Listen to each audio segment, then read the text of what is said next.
Hello, नमस्कार, सुप्रभात, जय हिंद। आज हम इस वीडियो में कवर करने वाले लाइब्रेरी साइंस से संबंधित यूनिट 4 में हमें क्या क्या पढ़ना है, उसके थ्योरी को हम कवर करेंगे। चलिए स्टार्ट करते हैं। यूनिट 4 में हमें जो है टोटल जो है 7 टॉपिक पढ़ने हैं। पहला है सूचना स्रोत एवं सेवाएं। दूसरा टॉपिक है आपका सूचना सेवाएं। तीसरा टॉपिक है आपका संदर्भ सेवा। और चौथा है सामयिक अभिज्ञता सेवा एवं चयनित प्रसारण सेवा। और पांचवा है आपका CS एंड SDI क्या होता है। छठा है सूचना स्रोत के प्रकार, कौन कौन से सूचना स्रोत के प्रकार होते हैं। और सातवां है आपका सूचना स्रोत के प्रमुख उपकरण यानी टूल्स ऑफ। आपका सूचना स्रोत के क्या क्या टूल्स हैं, मतलब किससे किससे हमको सूचना स्रोत प्राप्त होता है, उसके बारे में हम पढ़ने वाले हैं। चलिए स्टार्ट करते हैं। फर्स्ट टॉपिक देखिए, ये टॉपिक है आपका 4 इंफॉर्मेशन सोर्स एंड सर्विसेज, सूचना स्रोत एवं सेवाएं। तो हम जानेंगे सूचना क्या होता है। सूचना होता है जिससे हमें क्या हो, सूचना प्राप्त होता है, उसको हम बोलते हैं सूचना स्रोत। जिससे क्या होता है, हमको सूचना प्राप्त होता है, उसको बोलते हैं सूचना स्रोत। जैसे सूचना स्रोत क्या क्या हो सकते हैं, जैसे बुक हो सकते हैं, हमको जानकारी कोई चीज़ लेना है तो बुक से भी ले सकते हैं, वेबसाइट से ले सकते हैं, तो ये हमारे लिए क्या है। और ऐसे बहुत सारे एग्जाम्पल हैं जिससे हमको क्या सूचना की जानकारी होती है, उसी को बोलते हैं सूचना स्रोत। सूचना स्रोत का मतलब जिससे हमको क्या सूचना प्राप्त हो, उसी को बोलते हैं सूचना स्रोत। अब इसका उद्देश्य क्या है। सूचना स्रोत का उद्देश्य सूचना को सभी को उपलब्ध कराना। ठीक है। और लाइब्रेरी का क्या महत्व, लाइब्रेरी का मुख्य उद्देश्य होता है कि जो सूचनाएं हैं, सूचना स्रोत है, वह सभी यूजर्स को क्या करना है, उपलब्ध करवाना है। और समय समय पर आवश्यक सूचना उसको उपलब्ध करवाना, यह होता है लाइब्रेरी का मुख्य उद्देश्य। अब सेवा प्रदान, क्या क्या लाइब्रेरी के द्वारा जो सेवा प्रदान किया जाता है, ये तो आपका सूचना उपलब्ध कराने का होगा। तो सूचना जो है उपलब्ध कैसे करवा सकते हैं, क्या क्या उसका, उसके लिए हम लाइब्रेरी द्वारा सेवा प्रदान किया जाता है, उसको बोलते हैं सेवाएं। तो सेवाएं हैं आपका संदर्भ सेवा, रेफरल सेवा, प्रलेख वितरण सेवा और साहित्य खोज सेवा। ये सब क्या है, लाइब्रेरी के द्वारा सेवाएं प्रदान की जाती है, जिससे क्या है उपयोग उपयोगकर्ता को सूचना प्राप्त हो जाता है। तो यह समझ में आ गया कि सूचना क्या होते हैं, सूचना स्रोत क्या होते हैं। सूचना स्रोत वे स्रोत हैं जिससे हमको क्या है, किसी के बारे में हमको जानकारी प्राप्त होती है। जैसे किताब पढ़ेंगे तो किसी के बारे में जानकारी होगा, वेबसाइट से यानी गूगल के थ्रू हम भी कोई किसी के बारे में जानकारी प्राप्त सकते हैं, तो वो हमारे लिए क्या हुआ, सूचना स्रोत हुआ। इसका उद्देश्य क्या है, तो सूचना का आपका सूचना स्रोत का उद्देश्य या लाइब्रेरी का मुख्य उद्देश्य होता है कि सभी जितने भी उपयोगकर्ता हैं सभी को सूचना समय पे उपलब्ध करवाना। और लाइब्रेरी के द्वारा कुछ सेवाएं, सूचना को उपलब्ध कराने के लिए कुछ सेवाएं प्रदान की जाती है, ताकि उपयोगकर्ता उस सूचना तक आसानी से पहुंच सके या उसको आसानी से यह सूचना मिल सके। तो यह है आपका संदर्भ सेवा, रेफरल सेवा, प्रलेख वितरण सेवा, साहित्य कोश सेवा। चलिए इसको हम सारांश से एक बार सभी को देख लेते हैं, और उसके बाद हम क्या करेंगे, इसके बारे में डीपली अध्ययन करेंगे। पहले देख लेते हैं कि आपका रेफरेंस सर्विस क्या होता है। रेफरेंस सर्विस कहने का मतलब है पूछताछ से संबंधित तथ्यात्मक एवं विशिष्ट सूचना प्रदान करना। जैसे इसका एग्जाम्पल बता देते हैं। जैसे रेफरेंस सर्विस का मतलब है कि अगर आप किसी दुकानदार के पास बुक खरीदने जाते हैं तो उसे आप क्या सजेशन देते हैं कि कौन सा बुक अच्छा है, वो है रेफरेंस। तो लाइब्रेरी साइंस में क्या होता है, अगर लाइब्रेरी में पढ़ने जाते हैं, अगर किसी भी आपको सब्जेक्ट के बारे में जानकारी लेना है, जैसे हम पॉलिटी पढ़ना चाहते हैं, तो हमको सजेशन करता है कोई कि भाई जो अच्छा बुक है वो हमको बताइए, जैसे हम क्या उससे पढ़ के मतलब अच्छा ज्ञान हो। तो क्या है, वो रेफरेंस सेवा है। तो लाइब्रेरी के द्वारा रेफरेंस प्रोवाइड किया जाता है कि आप ये बुक पढ़िए, इससे आपको मतलब ये अच्छा बेटर बुक है। जैसे लक्ष्मीकांत का लोग क्या करते हैं, पढ़ते हैं पॉलिटी के लिए। उसी तरह से रेफरेंस सेवा जो है लाइब्रेरी के द्वारा जो है रेफरेंस सर्विस प्रोवाइड किया जाता है, ताकि उपयोगकर्ता को सही सटीक जानकारी मिल सके, उसको ज़्यादा इधर भटकना पड़े। हो सकता है अगर कोई यूजर है, उसको अगर सही बुक ना मिले तो उसको क्या है, उसका टाइम लॉस हो सकता है। तो रेफरेंस सेवा में क्या होता है कि आपको यूजर को सही रेफरेंस देना, मतलब आप कोई बुक पढ़ना चाहते हैं कि लाइब्रेरी संबंधी से बुक पढ़ना चाहते हैं या किसी भी सब्जेक्ट से संबंधित बुक पढ़ना चाहते हैं, तो उसमें क्या आपको सही रेफरेंस दिया जाएगा कि ये बुक आपके लिए बेटर होगा, मतलब उसके आवश्यकता के अनुसार उसमें उस सब्जेक्ट में वो क्या करना चाहता है। अगर एग्जाम के व्यू से पढ़ना चाहता है, शोध करना चाहता है, या क्या करना चाहता है, उसके हिसाब से लाइब्रेरी के द्वारा क्या है, वह एक रेफरेंस प्रोवाइड किया जाता है, उसी को बोलते हैं रेफरेंस सर्विस। आई होप आपको समझ में आ गया होगा। ये जो होते हैं ये दो प्रकार के होते हैं। देखिए इसका जो गहन से अध्ययन करेंगे, इसके बाद पहले हम छोटे ये सभी टॉपिक के बारे में थोड़ा बहुत जानकारी ले लेते हैं। तो पूछताछ से संबंधित हो गया, तथ्यात्मक और विशिष्ट सूचना प्रदान करना, यह लाइब्रेरी साइंस का क्या है, सेवा है। अब ये दो प्रकार के होते हैं, एक होता है रेडी रेफरेंस और एक होता है range of service. Ready reference क्या होता है, त्वरित तथ्य जानकारी, यानी तुरंत जानकारी देना। जैसे क्या होता है कि आपको छोटी मोटी चीज़ों की जब जानकारी चाहिए तो लाइब्रेरियन के द्वारा जो आपको जानकारी तुरंत दे दिया जाएगा, उसको बोलते हैं त्वरित। और आपको जैसे शोध के बारे में या कोई ऐसा जटिल प्रश्न हो या किसी चीज़ का डाटा चाहिए तो क्या है, लाइब्रेरियन को क्या है, उसके लिए समय लगेगा, तो वो बोलते हैं रेंज रेफरेंस सर्विस। यानी आपको उसमें क्या है, लॉन्ग टर्म सर्विस इसको बोल सकते हैं। इसमें क्या है, ज़्यादा आपको समय लग सकता है। किसी चीज़ की आपको विस्तृत जानकारी चाहिए तो उसमें क्या होता है, आपको ज़्यादा समय लग सकता है। इसलिए जो रेफरेंस सर्विस को, जैसे आप किसी के बारे में पूछ रहे हैं कि हमको ये बुक पढ़ना है, लक्ष्मीकांत का बुक पढ़ना है, या पॉलिटी के बारे में हमको जानकारी लेना है, तो हम बता सकते हैं लक्ष्मीकांत का बुक पढ़ लीजिए, आपको ये बेटर एग्जाम के लिए है। लेकिन आपको किसी शोध के बारे में पढ़ना है, जनगणना के बारे में जानकारी चाहता है, या जाति जनगणना आधारित हुआ उसके बारे में जानकारी चाहते हैं, या कौन कौन सा शोध हुए इसके रिगार्डिंग जानकारी चाहते हैं, तो क्या है, लाइब्रेरियन को कुछ समय लगता है इसके जानकारी उपलब्ध करवाने में। इसको बोलते हैं आपका रेंज रेफरेंस सर्विस या लॉन्ग सर्विस इसको बोल सकते हैं। तो ये भी आपका समझ में आएगा कि रेफरेंस सर्विस क्या होते हैं। रेफरेंस सर्विस वो होते हैं जो आपको लाइब्रेरियन के द्वारा आपको रेफरेंस प्रोवाइड किया जाता है, ताकि ये आपको मतलब उपयोगकर्ता सही जानकारी मिल सके। ये दो प्रकार के हो गए, रेडी रेफरेंस और रेंज रेफरेंस सर्विस। ये समझ में आ गया। नेक्स्ट होता है रेफरल सर्विस। क्या है रेफरल सर्विस? देखिए रेफरल का क्या होता है, कहीं भी हम क्या करते हैं, इसका एग्जांपल, रेफरल का मतलब क्या होता है, जैसे हम कहीं डॉक्टर, कहीं अगर मेडिकल जाते हैं, इलाज कराने जाते हैं, तो वो क्या करता है, रेफर कर देता है। क्या करता है, रेफर करता है। तो रेफर क्या करता है, रेफर आपके कंडीशन को देख के कि आपका कंडीशन क्या है उसके अनुसार क्या करता है, वह अगले हॉस्पिटल में उसको रेफर कर देता है। इसी तरह से रेफरल सर्विस भी आपको लाइब्रेरी के द्वारा प्रोवाइड किया जाता है। इसमें क्या है, उपयोगकर्ता को सही संसाधन या विशेषज्ञ से जोड़ना, ताकि उपयोगकर्ता को ज़्यादा से ज़्यादा पुस्तकों और संस्थानों का प्रयोग किया जाए। देखिए इसका कहने का मतलब है कि जैसे आप लाइब्रेरी में गए और आपको लाइब्रेरी में वो बुक उपलब्ध नहीं है, ठीक, या उससे संबंधित डेटा उपलब्ध नहीं है, तो वो क्या करेगा, आपको एक सटीक जगह रेफर करेगा, ताकि वहां से उपयोगकर्ता को अच्छी जानकारी मिल सके। इसको बोलते हैं रेफरल सर्विस।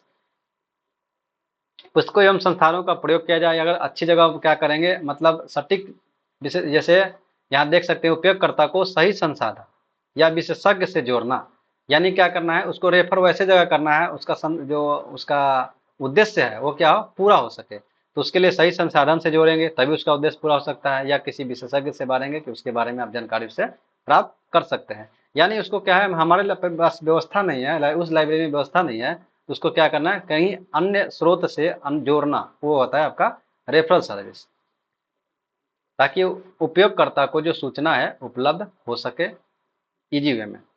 ठीक है, अब नेक्स्ट होता है प्रलेख वितरण सेवा, डॉक्यूमेंट्री डिलीवरी सर्विस। उपयोगकर्ता को आवश्यक दस्तावेज, पत्रिका, रिपोर्ट्स, शोध पत्र इत्यादि, इन सबों के भौतिक या डिजिटल को प्राप्त तैयार करना। जैसे क्या है, डॉक्यूमेंट्री डिलीवरी सर्विस मतलब क्या है, उपयोगकर्ता को आवश्यक दस्तावेज हो गया, पत्रिका हो गया, रिपोर्ट्स हो गया, शोध पत्र हो गया इत्यादि फिजिकल या डिजिटल के रूप में उसको क्या करना है, प्रोवाइड कराना है। ठीक है, आपको उसको प्रोवाइड कराना है। तो ये जो है मतलब डेलनेट के माध्यम से हम क्या कर सकते हैं, किसी अन्य पुस्तकालय से बुक को मंगवा कर उसको प्रोवाइड किया जा सकता है। मतलब हमारे लाइब्रेरी में जब बुक नहीं होता है तो क्या आता है, डॉक्यूमेंट डिलीवरी सर्विस के द्वारा उपयोगकर्ता को बुक को प्रोवाइड किया जाता है। यह भौतिक भी हो सकता है और डिजिटल के रूप में भी हो सकता है। तो उपयोगकर्ता को आवश्यक दस्तावेज जो हमारे लाइब्रेरी में उपलब्ध नहीं है, जैसे पत्रिका, रिपोर्ट, शोध पत्र इत्यादि, इन सब को भौतिक या डिजिटल प्राप्त तैयार करना। और डेडलाइन अगर है तो हम उसको प्रोवाइड करेंगे, नहीं तो हम क्या करेंगे, अलग स्रोत से लाकर उसको प्रोवाइड किया जाएगा। ये होता है प्रलेख वितरण सेवा। नेक्स्ट होता है साहित्य खोज सेवा, यानी लिटरेचर सर्च सर्विस। यूजर जो है, यूजर को विशिष्ट विषय के बारे में अगर क्या है उसको सही, जैसे विशिष्ट विषय मतलब यूजर क्या होता है, अपने अपने आवश्यकता के अनुसार ही क्या करते हैं, वो रिसर्च करते रहते हैं। तो साहित्य खोज सेवा का मतलब, लिटरेचर सर्च सर्विस का मतलब है, यूजर को विशिष्ट विषय में कोई अगर जानकारी चाह रहा है, जैसे साहित्य के बारे में जानकारी कर रहा है, या कोई चीज़ या नई नई साहित्य अगर किसी के बारे में उसको जानकारी उपलब्ध कराना, ये होता है साहित्य खोज सेवा। मतलब क्या है कि आपको किसी विशिष्ट विषय के बारे में यूजर को क्या करना है, आपको कोई नई जानकारी आ रहा है उसको उपलब्ध कराना, वो होता है आपको साहित्य खोज सेवा। बिब्लियोग्राफिक सर्विस क्या है, बिब्लियोग्राफिक सर्विस जो है ग्रंथ सूची होता है। बिब्लियोग्राफी का मतलब होता है ग्रंथ सूची। ये विशिष्ट पुस्तकों की जानकारी, हिस्ट्री, ज्योग्राफी, लेखक हो गए, प्रकाशन हो गया, उसमें क्या टाइटल एडिशन सभी। जैसे देखिए बिब्लियोग्राफी सर्विस का मानने का मतलब ये होगा कि ये ग्रंथ सूची होता है। ग्रंथ सूची का मतलब सिर्फ उसमें जैसे हम इंडेक्स पढ़ते हैं उसी तरह से, जैसे हम होटल में जाते हैं तो हमारा क्या है, होटल में किसी खाने के लिए मैनुअल कार्ड मिलता है। क्या मिलता है? मैनुअल कार्ड मिलता है। तो उससे क्या कर सकते हैं, हमको जानकारी मिल सकता है कि होटल में क्या क्या हमको मिल सकता है। उसी तरह से ग्रंथ सूची है, हम जो नए नए पुस्तकें आएंगी या जो उपयोग करता है उसको किससे संबंधित पुस्तकें चाहिए, कौन चाहिए, तो एक ग्रंथ सूची में के आधार पे वो क्या कर सकता है, उसको बुक सिलेक्शन करने में इजी हो सकता है। उससे संबंधित उसको जानकारी चाहिए। जैसे मान लीजिए कि आपको कोई हिस्ट्री है, हिस्ट्री में कोई रिसर्च करना चाहता है, हिस्ट्री या पढ़ना चाहता है, तो हिस्ट्री से संबंधित जितने भी हमारे पास पुस्तकें होंगे वो एक अलग मैनुअल में दिखाई देगा। और उसमें क्या होगा, आपको टाइटल, एडिशन, प्रकाशक, प्रकाशन का नाम, लेखक का नाम सब क्या करेगा आपको लिखा हुआ रहेगा। ताकि क्या होगा, जो उपयोगकर्ता होंगे उससे समझ सकते हैं कि हिस्ट्री में कौन सा प्रकाशक किसके द्वारा लिखा गया है, कब का एडिशन है। उसके हिसाब से वह अपने बुक को सिलेक्शन करने में क्या होगा, उसको ईजी होगा। यानी एक लाइब्रेरियन के द्वारा एक सर्विस प्रोवाइड किया जा रहा है बिब्लियोग्राफी, ताकि उपयोगकर्ता को बुक सिलेक्शन के में आपको आसानी हो। वो होता है बिब्लियोग्राफी, एक तरह से मैनुअल कार्ड इसको बोल सकते हैं। नेक्स्ट होता है क्रमानीकरण एवं सारकरण सेवा, यानी अब्स्ट्रैक्टिंग और इंडेक्सिंग सर्विस। पुस्तकालय में पुस्तकें, पत्रिका, शोध सामग्री एवं अन्य का एक व्यवस्थित सूचीकरण बनाया गया है। उसको देखिए, अनुक्रमणिका सेवा या अब्स्ट्रैक्टिंग या इंडेक्सिंग सेवा क्या होता है, इसका अनुक्रमिक के लेख, शोध, दस्तावेज की जानकारी देता है। बुक के कवर, जैसे आपका अनुक्रमिक और सारकरण सेवा अब्स्ट्रैक्टिंग में मतलब है कि जैसे हम मूवी देखने जाते हैं तो मूवी देखने से क्या होता है, हमारा ट्रेलर दिया जाता है, ट्रेलर से क्या होता है, हमको मूवी के पूरे में जानकारी प्राप्त हो जाता है। तो अब्स्ट्रैक्टिंग का मतलब होता है संक्षिप्त जानकारी, क्या किसी के बुक के बारे में संक्षिप्त जानकारी। जैसे हम बुक के कवर से हम पता कर सकते हैं कि यह हिस्ट्री का बुक है और इसमें क्या क्या आपका मतलब देखने से ही पता चल सकता है कि हिस्ट्री का बुक है तो इसमें हमको यहाँ पे हिस्ट्री मिलेगा। ज्योग्राफी का बुक है, ज्योग्राफी के बारे में जानकारी मिलेगा। तो क्या क्या होता है, एक तरह से हमको बुक कवर के द्वारा हमको टेलर प्रोवाइड किया जाता है कि इसमें क्या क्या हो सकते हैं। तो अनुक्रमणी यानी अब्स्ट्रैक्टिंग वही होता है जो आपको संक्षिप्त उसके बारे में जानकारी दे सकते हैं, उसको बोलते हैं अब्स्ट्रैक्टिंग सर्विस। और इंडेक्सिंग सर्विस क्या है, तो इंडेक्स के माध्यम से आपको जैसे पुस्तकें, पत्रिका, शोध सामग्री और उसका क्या एक व्यवस्थित सूची करके बनाया जाता है। इंडेक्स जैसे हम पुस्तकें में इंडेक्स होते हैं, उसी तरह से ये भी आपको एक लाइब्रेरियन के द्वारा सेवा प्रदान किया जाता है। तो आपको अब्स्ट्रैक्टिंग सर्विस समझ में, अब्स्ट्रैक्टिंग क्या होता है, एक संक्षिप्त जानकारी दिया रहता है जिससे क्या है उसके बारे में आपको अच्छी तरह से जानकारी हो सके। और बुक को आप उसको देखने से ही पता चलता है कि ये इससे हमको क्या जानकारी मिल सकता है। जैसे लेख का हो गया, शोध का हो गया, दस्तावेज से संबंधित जानकारी हो गया, तो ये हमको बुक के कवर से ही पता चल जाता है। उसी को जैसे बुक का कवर का मतलब ये है कि हमको इसके बारे में संक्षिप्त जानकारी हमको मिल गया। जैसे हम मूवी में ट्रेलर देखने जाते हैं, ट्रेलर से हमको पता चलता है कि इसमें क्या क्या है। उसी तरह से उसको बोलते हैं अब्स्ट्रैक्टिंग और इंडेक्सिंग सर्विस। इंडेक्सिंग सर्विस का मतलब आपको सूची मिलेगा जिससे क्या करें, आपको बुक सेलेक्ट करने में क्या हो, आसानी हो। ये लाइब्रेरी के द्वारा एक सेवा प्रदान किया जाता है। प्रतिलिपिकरण सेवा, रेप्रोग्राफिक सर्विस। रेप्रोग्राफिक सर्विस में प्रतिलिपिकरण का मतलब क्या है, फोटोकॉपी, स्कैन, प्रिंट, ये सब सर्विस जो है आपको लाइब्रेरियन के द्वारा दिए जाते हैं। अनुवाद सेवा, ट्रांसलेशन सर्विस। ट्रांसलेशन सर्विस में क्या है, डॉक्यूमेंट, शोध पत्र को एक भाषा से अन्य भाषा में परिवर्तन किया जाता है, उसी को बोलते हैं अनुवाद सेवा। जैसे आप इंग्लिश से हिंदी, हिंदी से अदर लैंग्वेज में क्या कर सकते हैं, कन्वर्ट सकते हैं। ताकि इसका मेन उद्देश्य यह है कि ट्रांसलेशन सर्विस होने से क्या है, अंतर्राष्ट्रीय शोध को बढ़ावा मिलेगा। इसका मतलब है कि हम अगर अंतर्राष्ट्रीय लेवल पे कोई शोध हम जानना चाहते हैं या शोध को अंतर्राष्ट्रीय लेवल पर पढ़ना चाहते हैं, तो क्या है, अगर हमारा लैंग्वेज का प्रॉब्लम आएगा तो हम उसमें पढ़ नहीं सकते हैं। इसलिए एक अनुवाद सेवाएं बनाई जाती है जिसमें हम क्या कर सकते हैं, इंग्लिश से हिंदी या अदर लैंग्वेज में हम उसको क्या कहते हैं, उस बुक को ट्रांसलेट किया हो रहा था, उसी को बोलते हैं ट्रांसलेशन सर्विस। यह लाइब्रेरियन के द्वारा प्रोवाइड किया जाता है। सामयिक अभिज्ञता सेवा यानी करंट अवेयर सर्विस, यूजर को नवीनतम शोध जैसा संबंधी जानकारी प्रदान करना ही क्या कहलाता है, सामयिक अभिज्ञता सेवा यानी करंट अवेयरनेस सर्विस है। यानी यूजर को जिसमें जिसमें उसको रुचि है या जिसमें वो अध्ययन कर रहा है। जैसे हम लोग क्या करते हैं, करंट अफेयर्स पढ़ते हैं, तो हमारे एग्जाम में क्या है, जो जो नवीनतम चीज़ होता है उसके बारे में हमको जानकारी रखना होता है। तो इसी तरह से आपका सामयिक अभिज्ञता सेवा, तो ये सिर्फ क्या होता है, आपका पढ़ाई लिखाई का नहीं होता है, जितने नवीनतम आ रहा है विज्ञान के क्षेत्र में हो गया, शोध संबंधित क्षेत्र हो गए, या हर क्षेत्र में जितने भी नवीनतम शोध आ रहे हैं, नवीनतम आपका कोई चीज़ आ रहा है, तो उसको क्या करना, आपको लाइब्रेरियन के द्वारा प्रोवाइड किया जाता है ताकि जो है उपयोग करता है उसे अप टू डेट रहे। और उसके बारे में उसको जानकारी हो, यह आपका लाइब्रेरियन का क्या होता है, एक सेवा होता है। इसको बोलते हैं करंट अवेयरनेस सर्विस। नेक्स्ट होता है सेलेक्टिव इंफॉर्मेशन, चयनात्मक सूचना प्रसार। सेलेक्टिव इंफॉर्मेशन कहने का मतलब है कि व्यक्तिगत सेवा जिसमें यूजर के विशेष सूची के अनुसार नियमित सूचना प्रदान करना। मतलब सेलेक्टिव इंफॉर्मेशन ऐसा नहीं है जैसे कोई यूजर, मान लो सपोर्टेड कोई यूजर किसी एग्जाम की तैयारी कर रहा है या कोई शोध कर रहा है, तो उससे संबंधित ही उस उपयोगकर्ता को जानकारी देना, वो होता है सेलेक्टिव इंफॉर्मेशन। ऐसा नहीं कि कोई स्टूडेंट पढ़ना चाहता है तो उसको शोध संबंधी के बारे में समझाएं या शोध संबंधी के बारे में उसको जानकारी दे, तो ये क्या है, सेलेक्टिव इंफॉर्मेशन नहीं है। शोध संबंधी व्यक्ति को ही शोध संबंधी, साहित्य से संबंधित व्यक्ति को साहित्य से संबंधित सूचना उपलब्ध करवाना ही क्या कहलाता है, आपका सिलेक्टिव इन्फॉर्मेशन। यानी क्या, चयनात्मक सूचना देना है उसको। ऐसा नहीं कि, क्योंकि देखिए लाइब्रेरी का मेन मकसद होता है कि आपका जितने भी यूजर्स है तो उसको सटीक जानकारी मिले, उसका समय की बचत हो। ये आपका समय का बचत होना बहुत जरूरी है, इसमें मेन आपका उद्देश्य ये रहता है कि समय कम से कम हो, बचे उसका। तो इससे क्या होता है, आपका सिलेक्टिव सूचना प्रसार करने से क्या होगा, आपको उपयोगकर्ता का समय बचेगा और जिससे संबंधित वो जानकारी चाहता है उसको जानकारी मिलेगा। कोई यूजर अपनी आवश्यकता के अनुसार अलग अलग पत्रिका का मांग करता है तो पुस्तकालय द्वारा इसकी पूर्ति की जाती है। मान लें कि अगर कोई यूजर है उसको अलग अलग, जैसे हिंदुस्तान टाइम्स के पढ़ना चाहता है या उसके बारे में कुछ जानकारी चाहता है, तो ये होता है आपका पुस्तकालय द्वारा ये सब पूर्ति किया जाता है, सेलेक्टिव सूचना प्रसार। नेक्स्ट है हम पढ़ते हैं अब रेफरेंस सर्विस। अभी पे एक शॉर्ट में पढ़ लिए थे, अब हम इसकी डीपली बात जानकारी रखते हैं कि क्या होता है रेफरेंस सर्विस। उद्देश्य क्या है, यूजर को लक्ष्य तक पहुंचाने में मार्गदर्शन करना। से रेफरेंस सर्विस क्या होता है, इसके उद्देश्य यही है कि आपका यूजर्स है उसको लक्ष्य तक पहुंचाने में मार्गदर्शन करना। यानी जो यूजर्स अगर कोई बुक पढ़ना चाहता है तो उस बुक के बारे में हम उसको रेफरेंस देंगे कि यह बुक पढ़िए ताकि अपने लक्ष्य तक पहुंच सके। तो वही है आपका लक्ष्य तक पहुंचने में मार्गदर्शन करना। यह क्या है, व्यक्तिगत सेवा है, यह ग्रुप का सेवा नहीं है, यह किसी पर्सनल व्यक्तिगत सेवा से संबंधित है। यानी किसी पर्सनल व्यक्ति को हम सजेशन दे सकते हैं कि भाई आप ये बुक पढ़िए, आपके एग्जाम में ये आपके इस एग्जाम में अच्छा क्वेश्चन आते हैं, तो इससे हम वो क्या होगा, अब एग्जाम में क्वालिफाई कर सकता है, यानी अपने लक्ष्य तक पहुंच सकता है। यह क्या है, व्यक्तिगत सेवा है। यूजर्स लाइब्रेरी के बीच ये सेतु का काम करता है। यूजर्स और लाइब्रेरी के बीच जो है ये सेतु का काम करता है, क्योंकि ये व्यक्तिगत सेवा है। संदर्भ शब्द की बात करते हैं तो ये संस्कृत भाषा से सम और द्रिब, ये दो शब्दों से बना है। तो सम उपसर्ग हो गया और द्रिब है आपका, तो ये समदर्भ है। ये जो संदर्भ सेवा है सम और द्रिब से बना है। इसका अर्थ क्या होता है, इसका अर्थ होता है एक साथ बांधने वाला या मिलाने वाला। संदर्भ का क्या होता है, एक साथ बांधने वाला या मिलाने वाला। इंग्लिश की बात करते हैं तो इंग्लिश में जो रेफरेंस होता है, रेफरेंस 1876 ईस्वी में ALA की स्थापना हुई थी। जो रेफरेंस की जो स्थापना हुई थी 1876 में ALA के द्वारा स्थापना की गई थी, उसके बाद इसको परिभाषित किया गया है।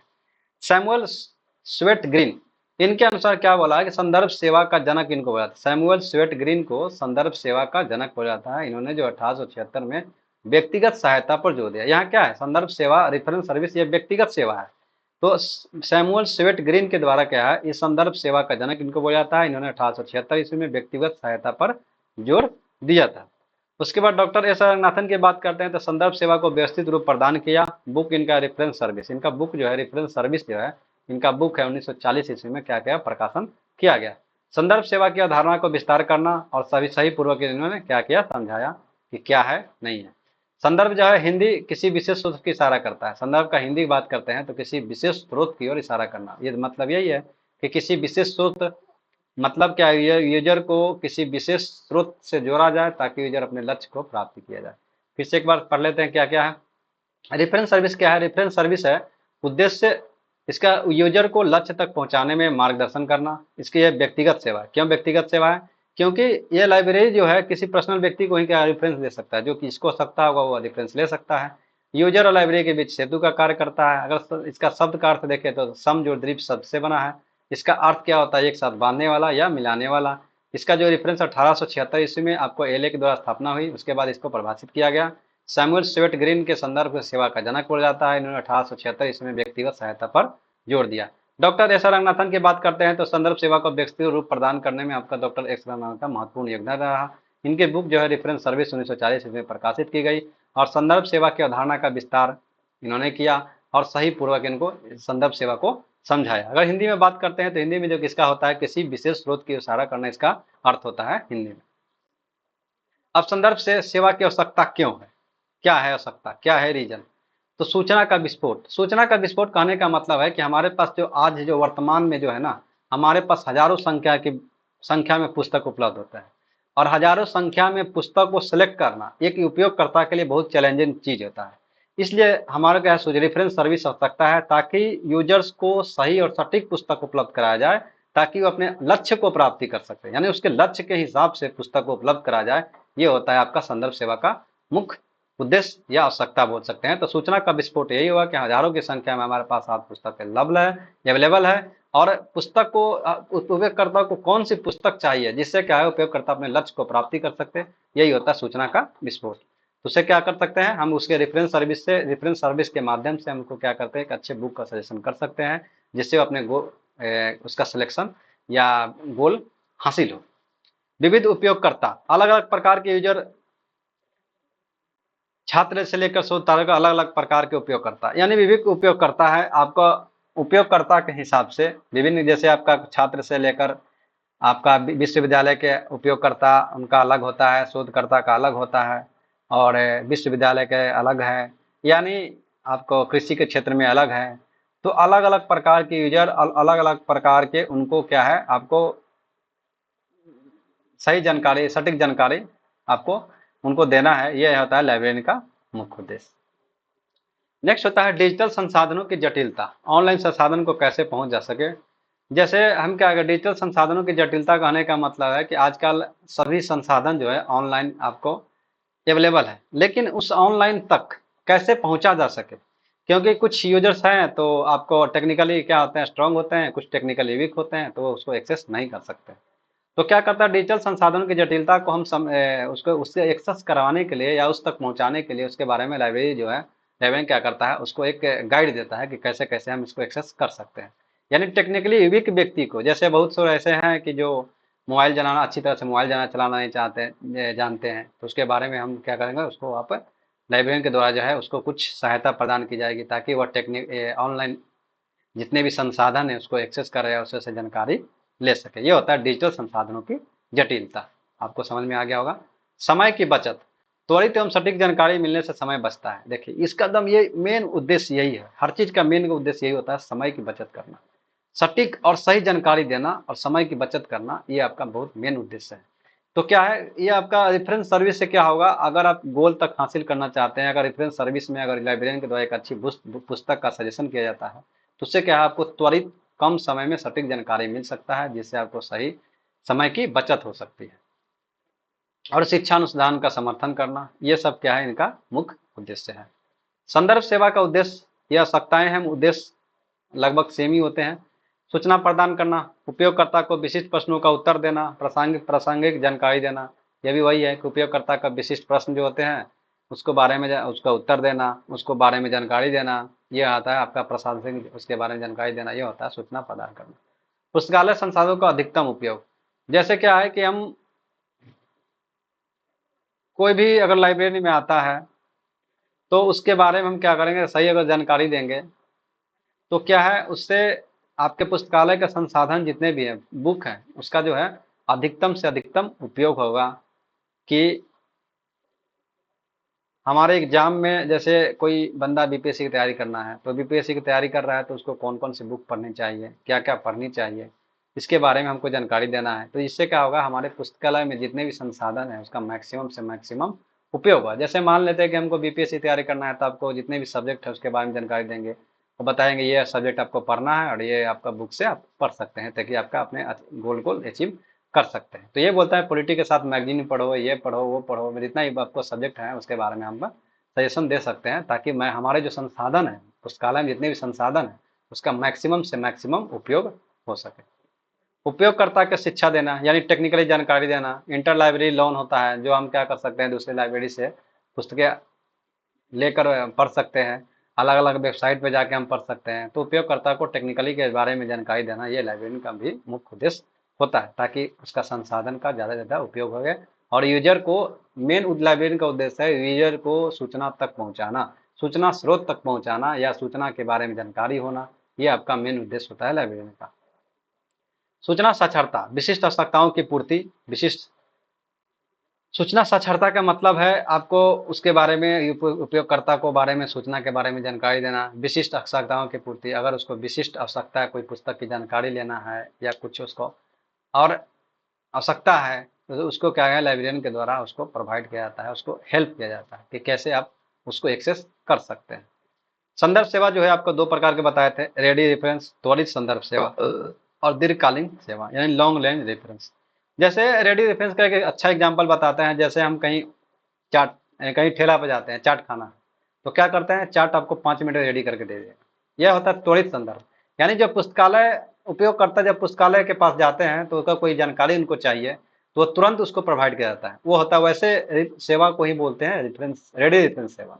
मतलब वो रेडी है, मतलब तुरंत उसको आपको जानकारी मिल जाएगा उसके बारे में, उसको बोलते हैं आपका त्वरित संदर्भ सेवा। जैसे गोलगप्पा खाने जा रहे हैं आप, तो या चाट खाने जा रहे हैं, तो क्या है, वो आपको तुरंत मिल प्रोवाइड किया जाता है। लेकिन जैसे आप होटल में जा रहे हैं खाना खाने, तो होटल में जब जाते हैं तो बोलते हैं कि हमको ये खाना वो खाना जो भी खाना है, तो आपको होटल क्या बोलता है, बोलता है कि सर आपको टाइम लगेगा 1 घंटा, उसके बाद आपको खाना सर्विस प्रोवाइड किया जाएगा। तो वो क्या है, आपको उसके लिए समय ज्यादा लग रहा है, यानी उसको बोलते हैं दीर्घकालिक संदर्भ सेवा यानी लॉन्ग रेंज रेफरेंस सर्विस। क्या बोल सकते हैं, लॉन्ग रेंज रेफरेंस सर्विस। यानी इसमें क्या, उस सर्विस को प्रोवाइड करने में उसको समय लग रहा है। और ये कब होता है, ये कब होता है, जैसे मान लीजिए आपको अगर किसी शोध के बारे में जानकारी लेना है, या आपको किसी मतलब वैसे चीज के बारे में जानकारी लेना है जो जो लाइब्रेरियन है जो तुरंत उसको प्रोवाइड नहीं किया जा सकता, वह होता है लॉन्ग रेंज सर्विस। त्वरित संदर्भ सेवा, त्वरित एवं संक्षिप्त उत्तर प्रदान करना।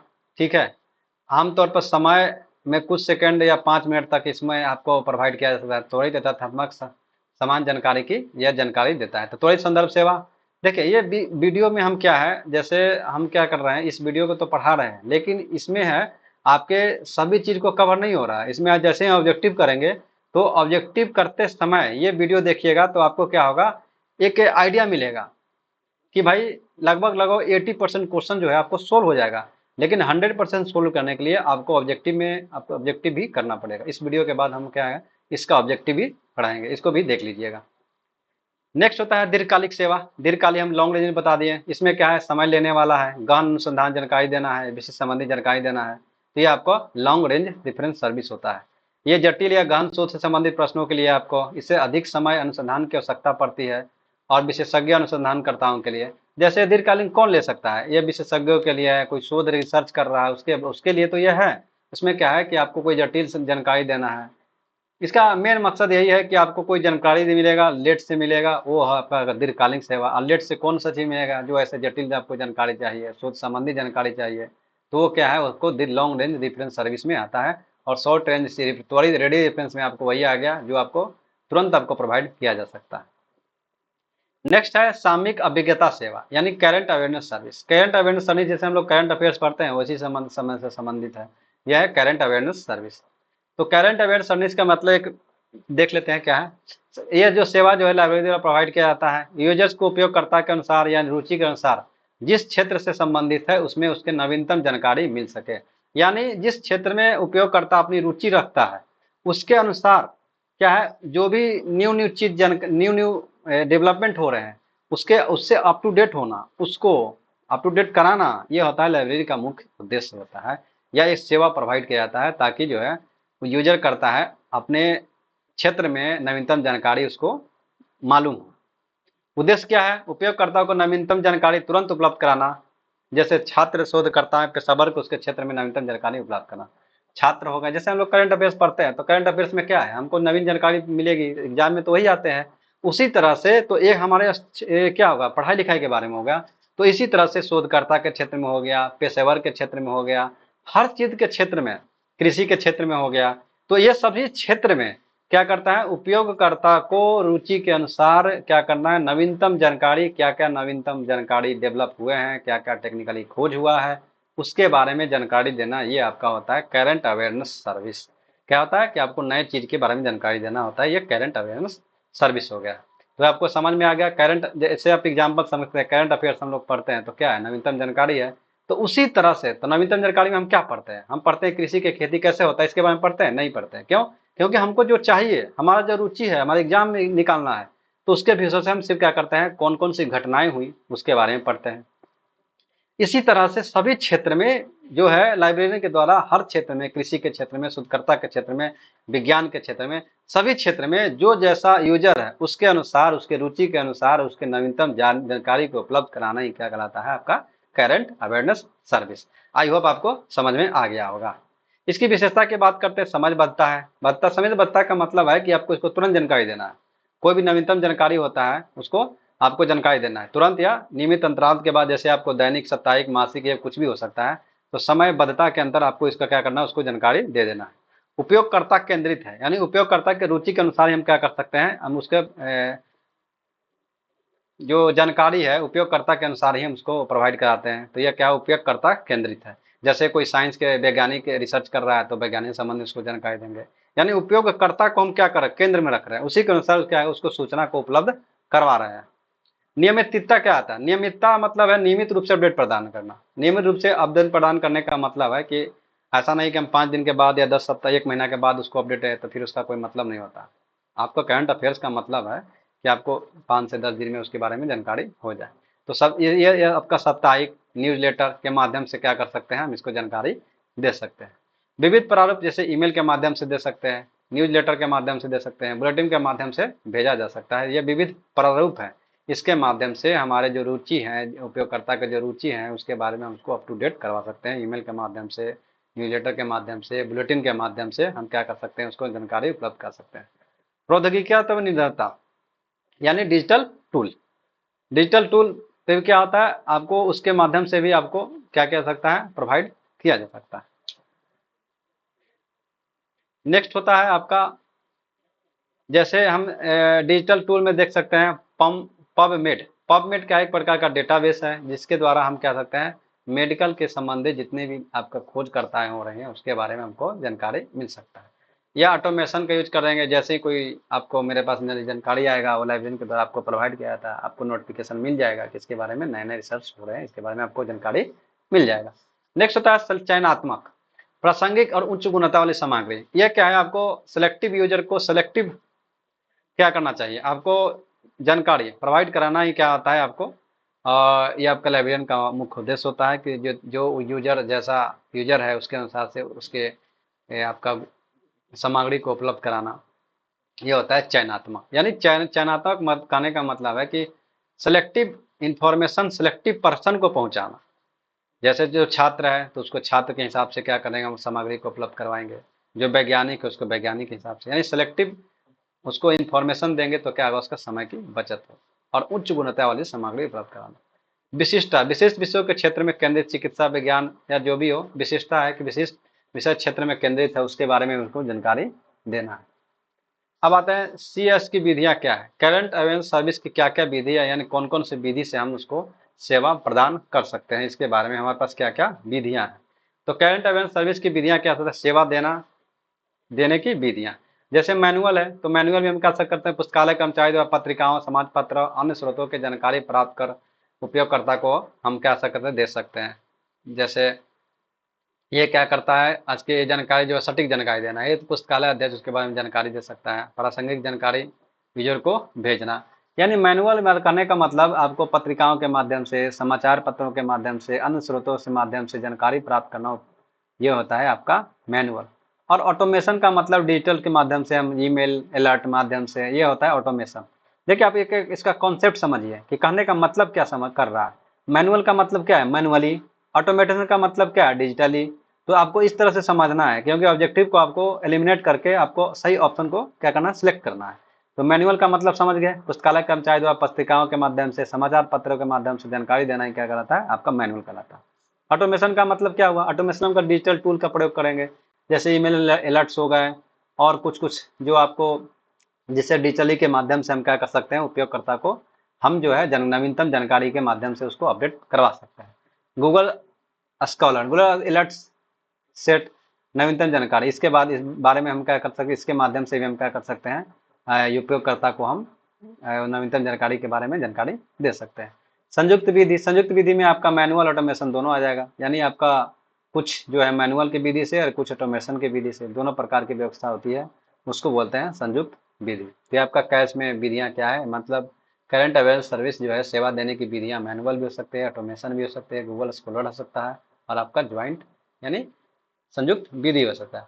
कैश के प्रकार क्या क्या है, यानी कैलेंडर सर्विस के प्रकार, विषय वस्तु पत्रिका सेवा, कंटेंट बाय जर्नल, उपयोगकर्ता के विशिष्ट पत्रिकाओं के नवीनतम अंकों की सामग्री प्रदान करना, पत्रिकाओं के नए अंकों की जानकारी देना, डिजिटल एंड प्रिंट दोनों प्रारूप उपलब्ध कराना। विषय वस्तु पत्रिका सेवा यानी कंटेंट बाय जर्नल का मतलब है उपयोगकर्ता को विशिष्ट पत्रिकाओं के बारे में अंकों की सामग्री प्रदान की जाती है, पत्रिकाओं के बारे में जानकारी दी जाती है, या डिजिटल और प्रिंट दोनों के माध्यम से क्या कर सकते हैं हम उपयोगकर्ता को ये जानकारी प्राप्त करवा सकते हैं। तो विषय वस्तु संबंधित हो गया। सामयिक अभिज्ञता सूचियों द्वारा सेवा, उनकी रुचि के अनुसार नवीनतम प्रकाशन की सूची प्रदान करना। अनुसंधान प्रगति bulletin, researching and progress bulletin, user को उनके क्षेत्र में चल रहे शोध और कार्य परियोजनाओं की जानकारी देना। यह आपका होता है क्या, अनुसंधान प्रगति बुलेटिन, यानी कौन कौन से क्षेत्र में शोध चल रहा है उससे अप टू डेट करवाना उपयोगकर्ता को, ये होता है अनुसंधान प्रगति बुलेटिन। आपको समझ में देखिए क्वेश्चन सबसे समझना है क्या है अनुसंधान प्रगति बुलेटिन क्या है, तो अनुसंधान में जो प्रगति हो रहे हैं उसको बुलेटिन करना। क्या है अनुसंधान प्रगति बुलेटिन, ये नाम से ही हो जाए कि जो रिसर्च चल रहा है उसको क्या करना, उपयोगकर्ता को नए नए शोध के बारे में जानकारी देना ही अनुसंधान प्रगति बुलेटिन है। समाचार पत्रों के कतरन के माध्यम से यानी न्यूज़पेपर के कटिंग सर्विस के माध्यम से भी हम क्या कर सकते हैं, जो अपने हमारे यूज करता है उसको भी हम क्या अप टू डेट करवा सकते हैं। यानी न्यूज़पेपर में कोई नया शोध रिसर्च आ रहे हैं तो उससे हम कट के भी हम अपने पास रखेंगे और उपयोगकर्ता को उसके बारे में हम जानकारी दे सकते हैं। जैसे अर्थव्यवस्था, लेख, शिक्षा, स्कैन कॉपी, इसको स्कैन कर हुए हम भेज सकते हैं। आगामी सम्मेलन की सूची, उपयोगकर्ताओं को उसके क्षेत्र में आयोजित सम्मेलन, कार्यशालाओं के सेमिनारों की जानकारी दी जाती है। उपयोगकर्ता को उनके क्षेत्र में आयोजित सम्मेलन जो हो रहे हैं उसके बारे में जानकारी दी जाती है, ताकि वहाँ पे क्या सकता है उपयोगकर्ता अपनी आवश्यकताओं की जो उसको पुस्तकें चाहिए वो आपको सामग्री वहाँ पर उपलब्ध हो सकती है। और सेमिनारों की जानकारी दी जाती है, कहाँ कहाँ इसका सेमिनार होगा, कहाँ कहाँ सम्मेलन हो रहा है, उसके बारे में यह जानकारी आपका CAS का इतना काम है। एक बार फिर से रिवीजन कर लेते हैं। CAS करंट अवेयरनेस सर्विस क्या है कि सर्विस प्रोवाइड किया जाता है लाइब्रेरी द्वारा, तो यूजर के उपयोगकर्ता के अनुसार उसकी रुचि के अनुसार जिस क्षेत्र में पुस्तक पढ़ना चाहता है उसी के हिसाब से उसको पुस्तक उपलब्ध कराना करंट अवेयरनेस सर्विस है। नवीनतम जानकारी मिलना, नवीनतम जानकारी देना, यह आपका होता है।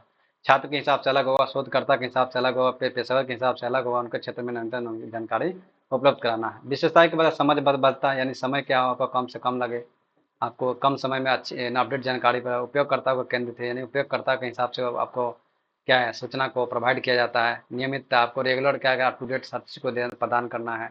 विविध प्रारूप ईमेल के माध्यम से क्या क्या प्रारूप किस किस माध्यम से हम क्या कर सकते हैं यूजर को, हम अपने यूजर को जो है आपका नेट अप टू डेट करवा सकते हैं। प्रौद्योगिकी पर निर्भरता, जो आपको पबमेड या डेटाबेस जो है, पबमेड है मेडिकल से डेटा संबंधित डेटाबेस है, इसमें क्या है आपको नए नए शोध हो रहे हैं उसके बारे में ऑटोमेशन प्रोवाइड किया जाता है नोटिफिकेशन के माध्यम से कि भाई इसमें यह शोध है। सेलेक्टिव चयनात्मक, यानी आपका प्रासंगिक और उच्च गुणवत्ता वाली सामग्री प्रभाव आपको उपयोगकर्ता को प्रोवाइड करना।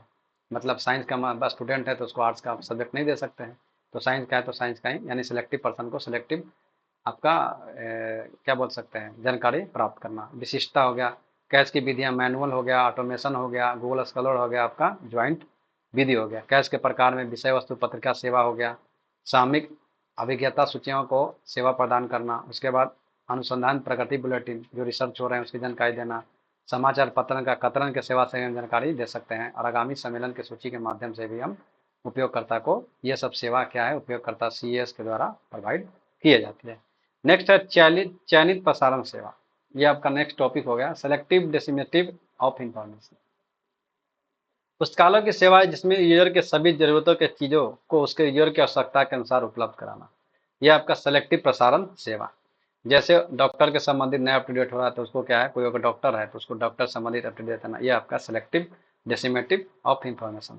इसका उद्देश्य क्या है, उद्देश्य को उसकी रुचि की जानकारी देना, बेकार की जानकारी से बचाना, समय बचाना, काम को आसान बनाना, पुस्तकालय उपयोगकर्ता के लिए ज़्यादा उपयोगी बनाना।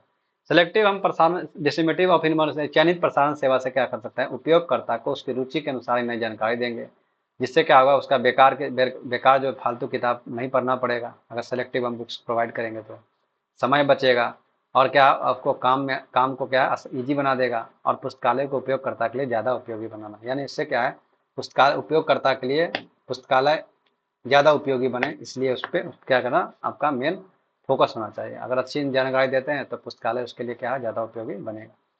विशेषता की बात करते हैं, खासकर उपयोगकर्ताओं के लिए जरूरत के हिसाब से जानकारी दी जाती है। चुनिंदा जानकारी, जरूरत और जानकारी प्रदान किया जाता है, यानी सिलेक्टिव इंफॉर्मेशन ही आपको उस स्टूडेंट को दिया जाता है। जैसे कोई स्टूडेंट्स कॉलेज में पढ़ रहा है तो कॉलेज के हिसाब से उसको जानकारी मिल रहा है। कोई एग्रीकल्चर के डिपार्टमेंट में चाहता है तो उसको एग्रीकल्चर से संबंधित ही चुनिंदा जानकारी उसको प्रोवाइड किया जा रहा है।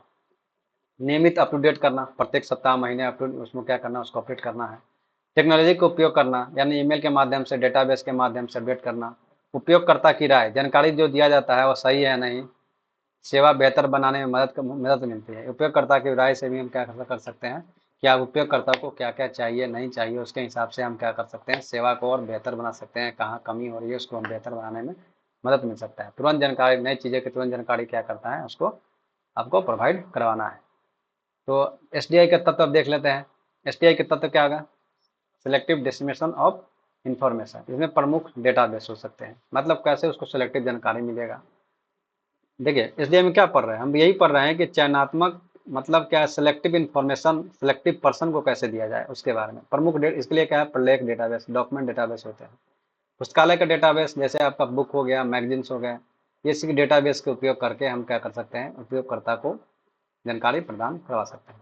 डेटाबेस को हम क्या है, हमेशा अपडेट रखा जाता है। जैसे कीवर्ड हो गया आपका पबमेड, डेटाबेस जो है मेडिकल से संबंधित है, मेडिकल संबंधित लेख को अपडेट करना और उपयोगकर्ता को अपडेट देना। इससे क्या है, हमारे पास डेटाबेस एक बन रखा है जिसमें मेडिकल संबंधित है, उससे क्या है अप टू डेट करना, ताकि जो उपयोगकर्ता है उससे अप टू डेट रहे। उपयोगकर्ता और प्रोफाइल, उपयोगिता और प्रोफाइल, यूजर प्रोफाइल, यूजर की रुचियों को रिकॉर्ड रखना, यूजर के रुचियों को रिकॉर्ड रखना, और ताकि हम क्या सकें, यूजर का रिकॉर्ड रहेगा तभी तो हम क्या कर सकते हैं, जिस संबंधी से व्यक्ति है, साइंस से संबंधित व्यक्ति है, आर्ट से संबंधित व्यक्ति है, उसी के अनुसार उसको क्या कर सकते हैं, अपडेट इन्फॉर्मेशन देंगे। जानकारी नहीं रहेगा तो कैसे दे सकते हैं, इसलिए उसके प्रोफाइल को अप टू डेट रखना।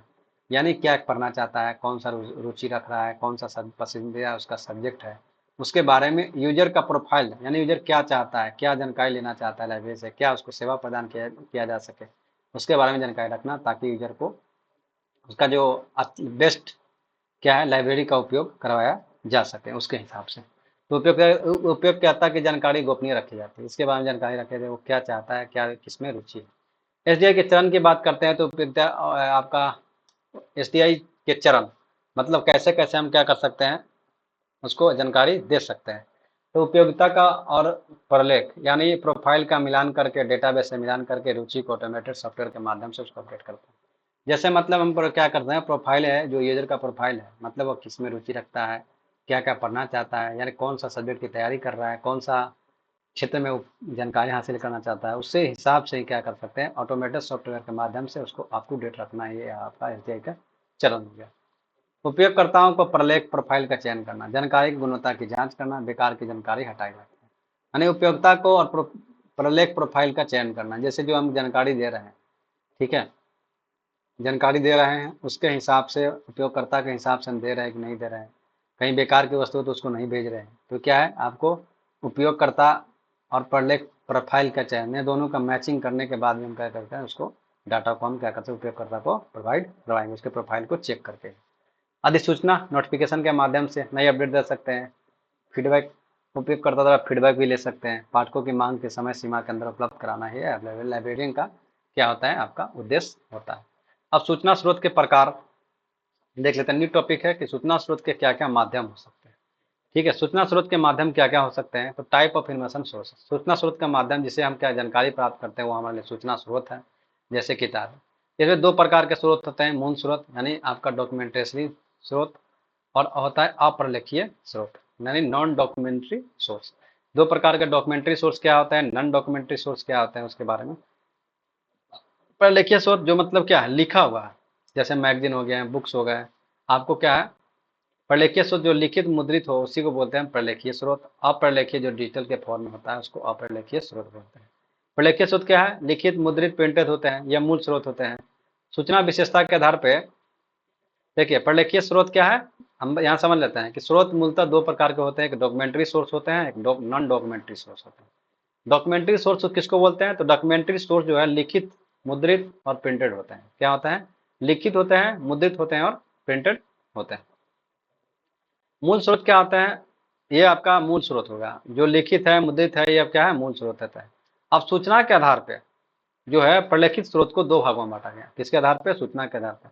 यानी प्राथमिक स्रोत, प्राइमरी डॉक्यूमेंट, सेकेंडरी डॉक्यूमेंट क्या होता है उसके बारे में पढ़ लेते हैं। तो दो प्रकार के होते हैं सूचना के। प्राथमिक स्रोत, प्राथमिक स्रोत किसको बोलते हैं, प्राइमरी डॉक्यूमेंट किसको बोलते हैं, मूल एवं प्रमाणिक स्रोत।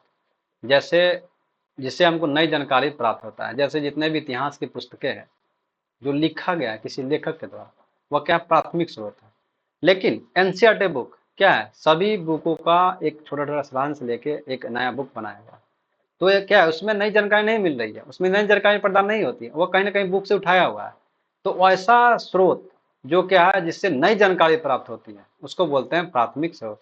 जैसे जितने भी इतिहास के, महाभारत के हो गया, गीता हो गया, ये सब क्या है आपका प्राथमिक स्रोत है। मतलब इसी से क्या है, आपको जो नए बुक बन रहे हैं इसी से क्या कर कट कॉपी पेस्ट का यूज किया जा रहा है।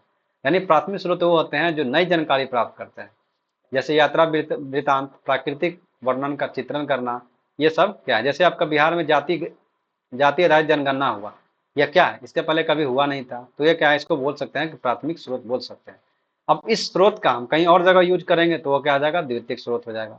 जैसे एनसीईआरटी की बुक है, यह प्राथमिक स्रोत नहीं है, क्योंकि कहीं ना कहीं से ये कॉपी किया गया है। तो ये मूल स्रोत, जिससे मूल स्रोत मुद्रा राक्षस क्या है, पुस्तक जो है, मुद्रा राक्षस पुस्तक जो है विशाख दत्त के जो लिखा गया है, वो क्या है, मूल स्रोत है। यानी कहीं ना कहीं किसी का कॉपी नहीं किया है, उससे नवीन जानकारी मिल रही है, उसको बोलते हैं प्राथमिक स्रोत। प्राथमिक स्रोत आई होप समझ में आप क्या होगा। प्राथमिक स्रोत वे स्रोत हैं जो मतलब नई जानकारी दे रहे हैं, यानी किसी से कभी कॉपी पेस्ट नहीं किया हुआ है। जितने भी रामायण हो गया, महाभारत हो गया, गीता हो गया, ये सब क्या है, नई जानकारी दे रहे हैं। लेकिन जहां हम कॉपी पेस्ट कर रहे हैं, जैसे एनसीईआरटी बुक क्या है, कहीं ना कहीं कॉपी पेस्ट किया हुआ है, तो वो क्या है आपका प्राथमिक स्रोत नहीं होंगे। जैसे मुद्रा रक्षक हो गया, जितने भी पुस्तक जो है आपको प्राचीन में लिखे हुए हैं, या नई जानकारी, जैसे बिहार में जातीय जनगणना हुआ, या क्या है, न्यू जानकारी हमको मिल जाती है, इसको हम प्राथमिक स्रोत बोल सकते हैं। जो नई जानकारी इसको प्राथमिक स्रोत बोलते हैं। इसके विशेषता क्या है, मौलिक एवं प्रमाणिक जानकारी प्रदान करते हैं, शोध एवं विशेष अध्ययन के लिए क्या है आपको उपयोग है। अगर इसमें हम, जैसे बिहार में जाति आधारित जनगणना हुआ, इसमें हम शोध कर सकते हैं कि कौन से जाति कितने हैं, कितने को क्या, कौन सा जाति कितने हैं, कितना रिजर्वेशन देना चाहिए, बहुत कुछ इस पर क्या कर सकते हैं, हम शोध कर सकते हैं। यानी पहली बार प्रकाशित बिना किसी व्याख्या या संक्षेप। जैसे आपका देख लेते हैं एग्जाम्पल में, आपका पीरियडिकल जर्नल हो गया, शोध की जानकारी, वैज्ञानिक खोज, स्वरूप, निरंतर। आपका स्वरूप कैसा होता है, पत्रिका क्या होते हैं, पत्रिका शोध की जानकारी और वैज्ञानिकों खोज से संबंधित। तो स्वरूप क्या होता है, नियमित अंतराल पर पत्रिका जो है प्रकाशित किए जाते हैं, होने वाले हैं। अर्धवार्षिक, वार्षिक और त्रैमासिक। विशेष विषय से संबंधित केंद्रित होते हैं, लाइब्रेरी से संबंधित, चिकित्सा से संबंधित, तकनीकी संबंधित। जो पत्रिकाएं होती हैं, पत्रिका में क्या है, शोध की नई जानकारी दी जाती है, यह है आपका प्राथमिक। ठीक है, तो पहली बार जब प्रकाशित हो, जब बिना किसी व्याख्या का या किसी संक्षेप, मतलब किसी भी पुस्तक का कट कॉपी पेस्ट नहीं किया हुआ है, उस किसी अन्य पुस्तक का कॉपी नहीं किया हुआ है, वो होता है आपका प्राथमिक शोध। जैसे एग्जाम्पल में देख लेते हैं, पत्रिका हो गया, पेडिकल जर्नल्स हो गए, ये क्या है, ये शोध की जानकारी देते हैं, वैज्ञानिक खोज नए नए उसके बारे में जानकारी देते हैं। ये नियमित अंतराल पर प्रकाशित होने वाला वार्षिक, अर्धवार्षिक और त्रैमासिक होते हैं। ये विषय, यह क्या है, विशेष विषय संबंधित केंद्रित होते हैं। जैसे लाइब्रेरी संबंधित नए अप टू डेट हो रहे हैं, चिकित्सा संबंधित जो नए वैज्ञानिक खोज कर रहे हैं, तकनीकी का डेवलप हो रहा है, ये क्या है आपका प्राथमिक स्रोत है। सम्मेलन और कार्यवाही की बात करती है।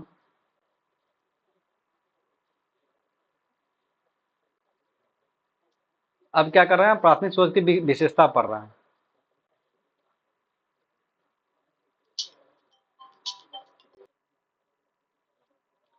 अब सम्मेलन और कार्यविधियां, कार्यवाहियां, सम्मेलन और कार्यवाहियां।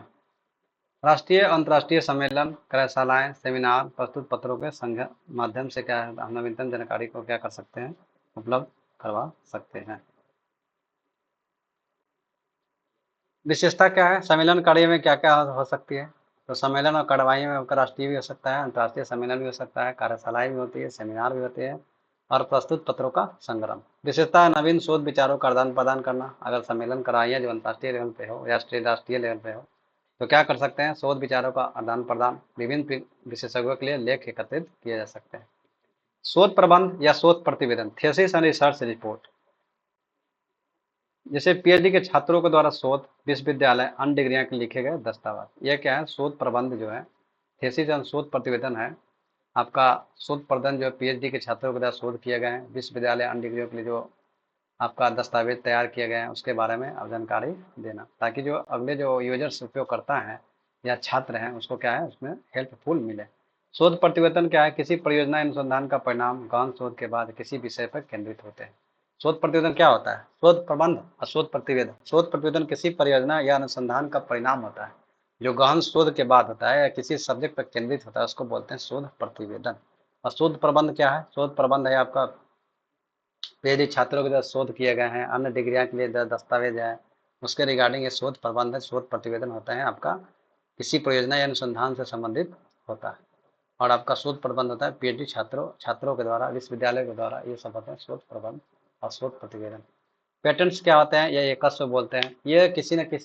ये किसी नए आविष्कार, नए तकनीक के लिए कानूनी दस्तावेज है। आविष्कार को विशेष अधिकार देता है, आविष्कार का विस्तृत वर्णन होता है, कानूनी और तकनीकी महत्व देता है। पैटर्न्स क्या होता है? जैसे मान लीजिए सपोज कोई किसी के द्वारा नया बुक लिखा गया या कोई नया आविष्कार किया गया, तो वो क्या है सरकार के नॉलेज में दिया जाता है, और सरकार जो है उस पर अगर कोई दोबारा इसके रिगार्डिंग कोई बुक छापता है, इसको कॉपी पेस्ट करता है, तो उस पर क्या है, उस पर एक्शन ले सकता है। तो यही होते हैं पैटर्न्स। मतलब कोई अगर उसके आविष्कार को एक विशेष अधिकार देता है, उसके आविष्कार को रक्षा करता है ताकि कोई दूसरा इसको यूज ना कर सके। आविष्कार का विस्तृत इसमें क्या होता है, वर्णन होता है, ताकि वो क्या है उसके हिसाब से कोई दूसरा कंटेंट ना बने। कानूनी और तकनीकी महत्व देते हैं। ये क्या है, कानूनी और तकनीकी महत्व दोनों इसमें रहते हैं। यानी कानूनी रूप से क्या आता है, किसी भी आविष्कारक को, यानी जो डेवलपर है या कोई साइंटिस्ट है, कोई नया चीज डेवलप किया है, तो उसको क्या करता है, उसके डेवलप को रक्षा प्रदान करता है, या पुस्तक जो बनाया है उसको कॉपीराइट होने से ये बचाता है, उसको पेटेंट्स बोलते हैं।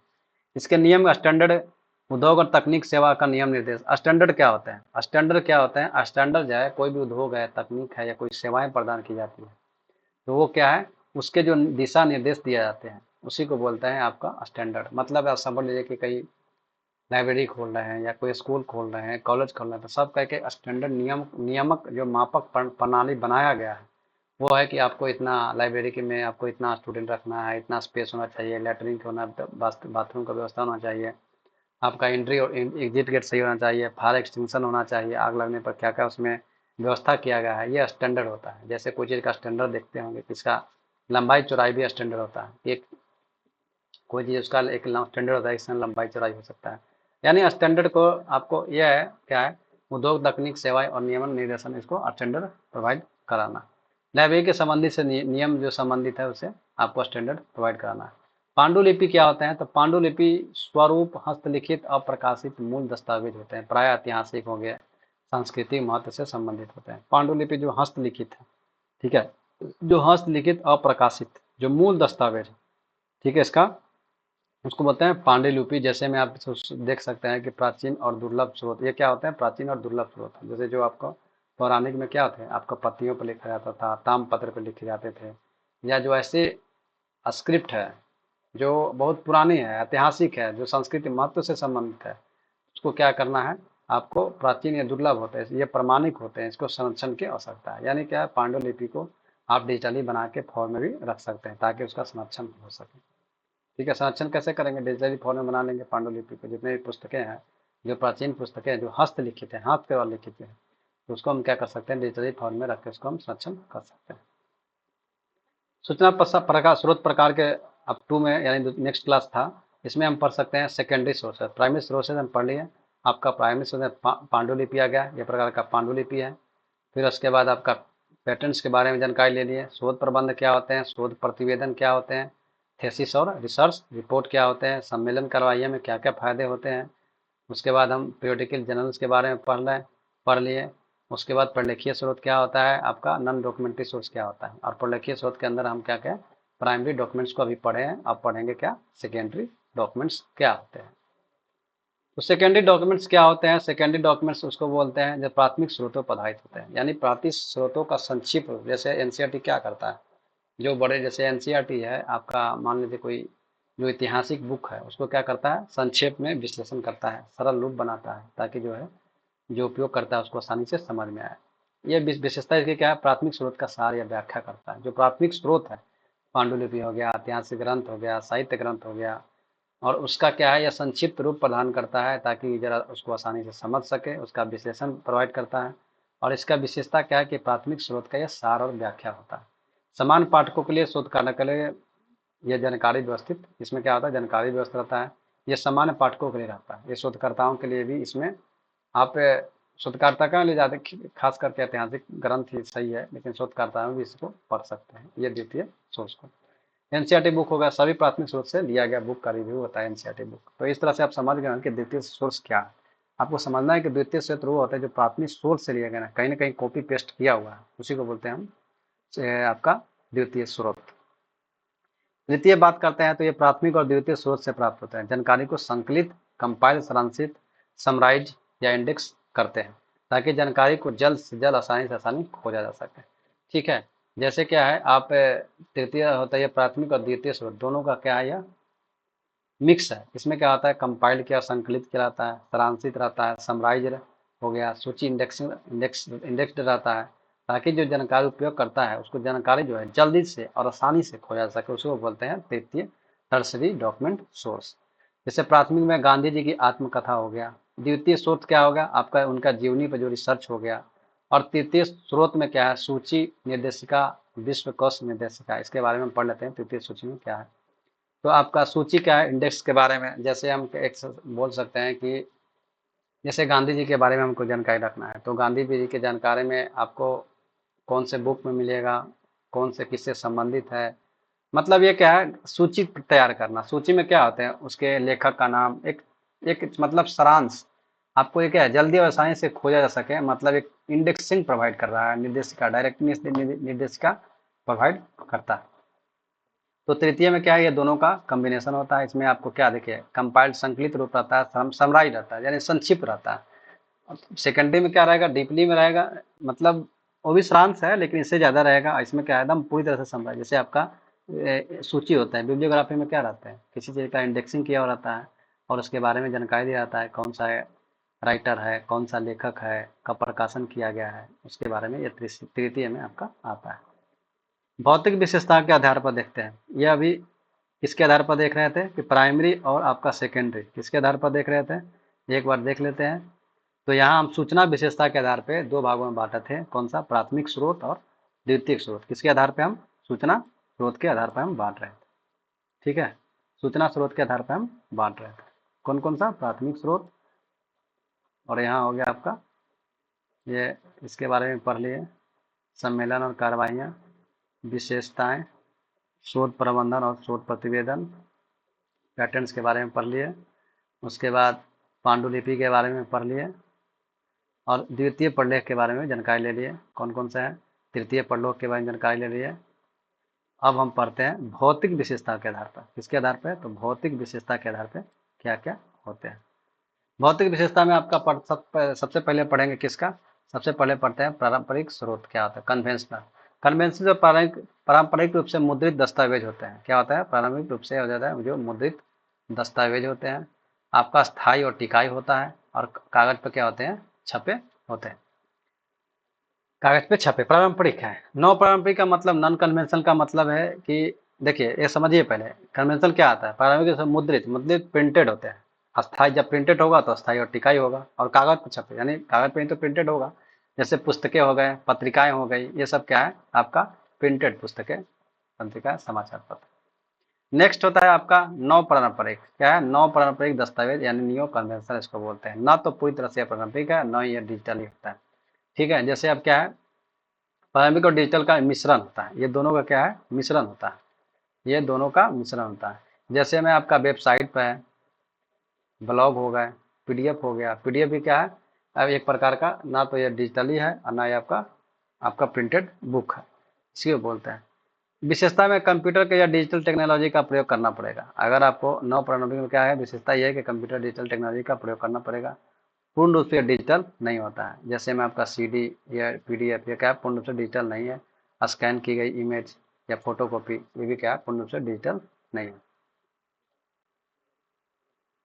डिजिटली उसको बोलते हैं जो वेबसाइट पे टाइप होते हैं, उसी को बोलते हैं। अगर डिजिटली आपको समझना है कि डिजिटली क्या आता है, जो आपका वेबसाइट पे टाइप किया हुआ है उसको बोलते हैं डिजिटली। तो ये आपका सीडी डीपीडी भी क्या है, डिजिटल नहीं है।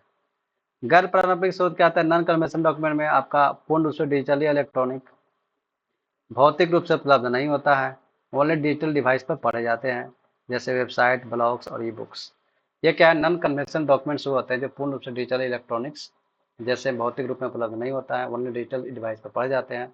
वेबसाइट, ब्लॉग, आपका ई बुक्स, ये सब क्या एग्जाम्पल है। मेटा डेटा क्या होता है? मेटा डेटा होता है डेटा अबाउट डेटा, यानी अन्य दस्तावेज के बारे में जानकारी प्राप्त करता है, उसी को बोलते हैं मेटा डेटा। मेटा डेटा किसको बोलते हैं? मेटा अन्य दस्तावेजों के बारे में जो जानकारी प्राप्त करता है, जैसे यूट्यूब के टाइटल की जानकारी देता है कि क्या है इस वीडियो में, उसके मेटा अबाउट यानी अन्य डाटा अबाउट डेटा, उसको बोलते हैं मेटा डेटा। यानी क्या है? मेटा डाटा होता है वो होता है कि आपका किसी डाटा के अबाउट डाटा जानकारी देता है। डाटा अबाउट डाटा इसको बोला जाता है, क्या बोलते हैं? डाटा अबाउट डाटा, यानी मेटा डाटा उसी को बोलते हैं जो जैसे यूट्यूब पे हम क्या कर लेते हैं, उसका टाइटल देखने से पता चल जाता है कि इसमें क्या जानकारी है, उसी को बोलते हैं। वो सब जानकारी का स्रोत नहीं है, जानकारी का स्रोत नहीं होता। जैसे टाइटल हम देखते हैं, टाइटल से हमको कोई जानकारी मिलता है? नहीं मिलता है। क्या है? तो टाइटल से हमको कोई जानकारी नहीं मिलता है, तो ये क्या है? Meta about data. जैसे यूट्यूब का टाइटल क्या है? Meta about. कौन सी जानकारी कहाँ मिलेगी, दस्तावेज में क्या है, इसके बारे में हमको जानकारी थोड़ा बहुत मिल सकता है। अब आता है इंफॉर्मेशन अबाउट, यानी यूजर को सूचना खोजने में, मार्गदर्शन करने में। अब आते हैं जैसे बिब्लियोग्राफी है, ग्रंथ सूची है, ओनली सोर्स के बारे में जानकारी देता है, उसी को बोलते हैं मेटा अबाउट डेटा। इंडेक्सिंग हो गया, वो भी क्या है? डेटा अबाउट डेटा की जानकारी देता है। इंडेक्सिंग में क्या है? इंडेक्स हमको क्या पता चलता है कि इस टॉपिक में ये पढ़ना है, इसका टाइटल ये है, इसका उसके बारे में जानकारी, इसको मेटा अबाउट डेटा यानी मेटा डाटा होता है। नेक्स्ट है आपका अब्स्ट्रैक्टिंग, यानी अब्स्ट्रैक्ट सारांश। सारांश का मतलब क्या होता है? बुक को पूरा पढ़ना या नहीं है, पढ़ना चाहिए, आपको बता देता है, यानी पुस्तक का सारांश रहता है। इसमें क्या है? जैसे मूवी का ट्रेलर देख सकते हैं, ये पुस्तक का सारांश रहता है। इसमें क्या है? मूवी का ट्रेलर हम देख सकते हैं कि इस मूवी में, पूरे मूवी में हम देखते नहीं, लेकिन इससे एक सारांश से पता चल जाता है इस मूवी में क्या होने वाला है, उसी को बोलते हैं अब्स्ट्रैक्ट। अब आता है नन अप्रलेखीय स्रोत। उसके पहले हम पढ़ रहे थे प्रलेखीय स्रोत के बारे में, अब अप्रलेखीय। ये भी क्या है? ये प्रलेखीय स्रोत क्या होते थे? आपका लिखित था, ये क्या लिखित दस्तावेज नहीं है। ये मौखिक, प्रत्यक्ष या डिजिटली कम्युनिकेशन के रूप में संस्थागत या संस्थागत स्रोत जैसे में ये ना लिखित है ना मुद्रित है, ठीक है। ये मौखिक रूप से होता है, जैसे डॉक्टर के द्वारा प्रिस्क्रिप्शन दिया जाता है, एडवाइस दिया जाते हैं, वो क्या देते हैं? मौखिक दिए जाते हैं, ठीक है। तो ये क्या है? अप्रलेखित स्रोत उसको बोलते हैं जो क्या है? मौखिक रूप से दिया जाता है। जैसे डॉक्टर का प्रिस्क्रिप्शन है, जैसे मान लें कब दवाई खाना है, क्या क्या आपको करना है, ये आपको लिख के देता है? नहीं देता है। ये क्या देता है? आपको मौखिक रूप से जानकारी देता है। उसी में आपको जैसे लिखित, आप इंस्टीट्यूशनल सोर्स में जैसे लिखित स्रोत नहीं होता है। भौतिक या प्रत्यक्ष अनुभव, यानी क्या है? बातचीत करने से, देखिए सीधी बातचीत, प्रत्यक्ष निरीक्षक देखने से कुछ सीखते हैं, सेमिनार से अनुभव लेते हैं, जानकारी प्राप्त करते हैं, ठीक है। जैसे ये क्या है? आपका अप्रलेखित स्रोत के बारे में, जैसे हम कहीं कोई काम कर रहे हैं, तो कोई काम कर रहे हैं तो कोई हमको, जैसे हम कोई काम करते हैं, हर चीज़ हम देख के सीख रहे हैं ना, उसके बारे में हमको कोई लिखित मिल रहा है ना कुछ मिल रहा है, लेकिन हम क्या कर रहे हैं? देख के उससे सीख रहे हैं, अनुभव से हम क्या कर रहे हैं? सीख रहे हैं।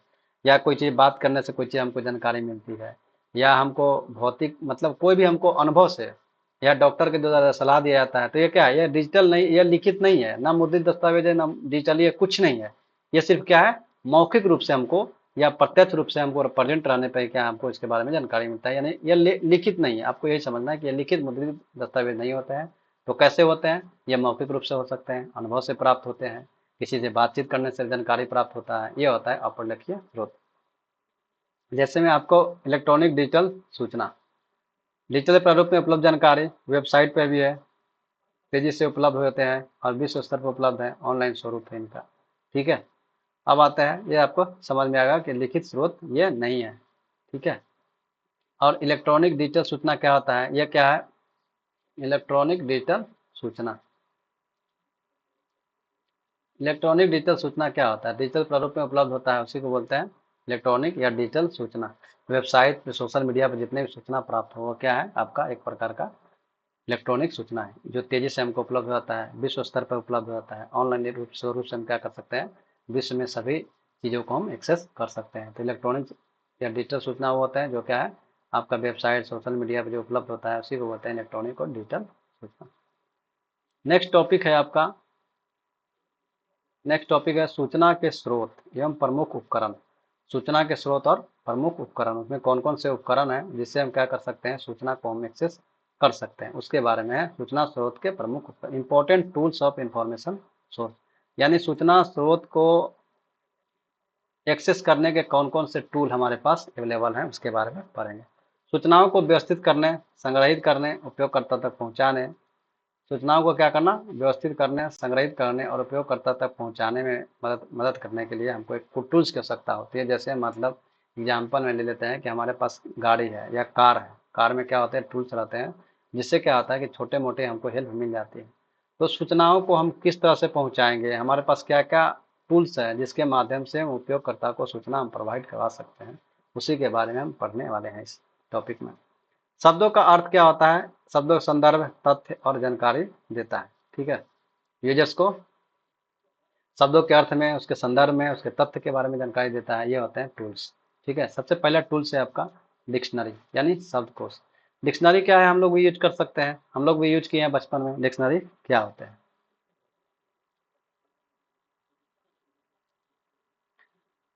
डिक्शनरी क्या होता है, हम लोग यूज किए हैं बचपन में डिक्शनरी। ये क्या है, इंग्लिश शब्दकोश, लैटिन भाषा यह है डिक्शनेरियम। क्या है यह, डिक्सियो शब्द से डिक्शनेरियम शब्द बना है। यह क्या आता है, इसका अर्थ होता है शब्दों का संग्रह। डिक्शनरी के प्रकार की बात करते हैं तो गणित के लिए अलग होता है, चिकित्सा के लिए अलग होता है, तो सभी क्या है प्रकार के डिक्शनरी जो है आप उसके आवश्यकता है, उसके ये आवश्यकता अनुसार क्या है डिक्शनरी अलग अलग प्रकार के हो सकते हैं, होते हैं। समान शब्दकोश, जनरल डिक्शनरी, ये क्या होता है, जनरल डिक्शनरी। जनरल डिक्शनरी में क्या है, तो आपका सभी प्रकार के समान शब्दों की जानकारी मिलती है।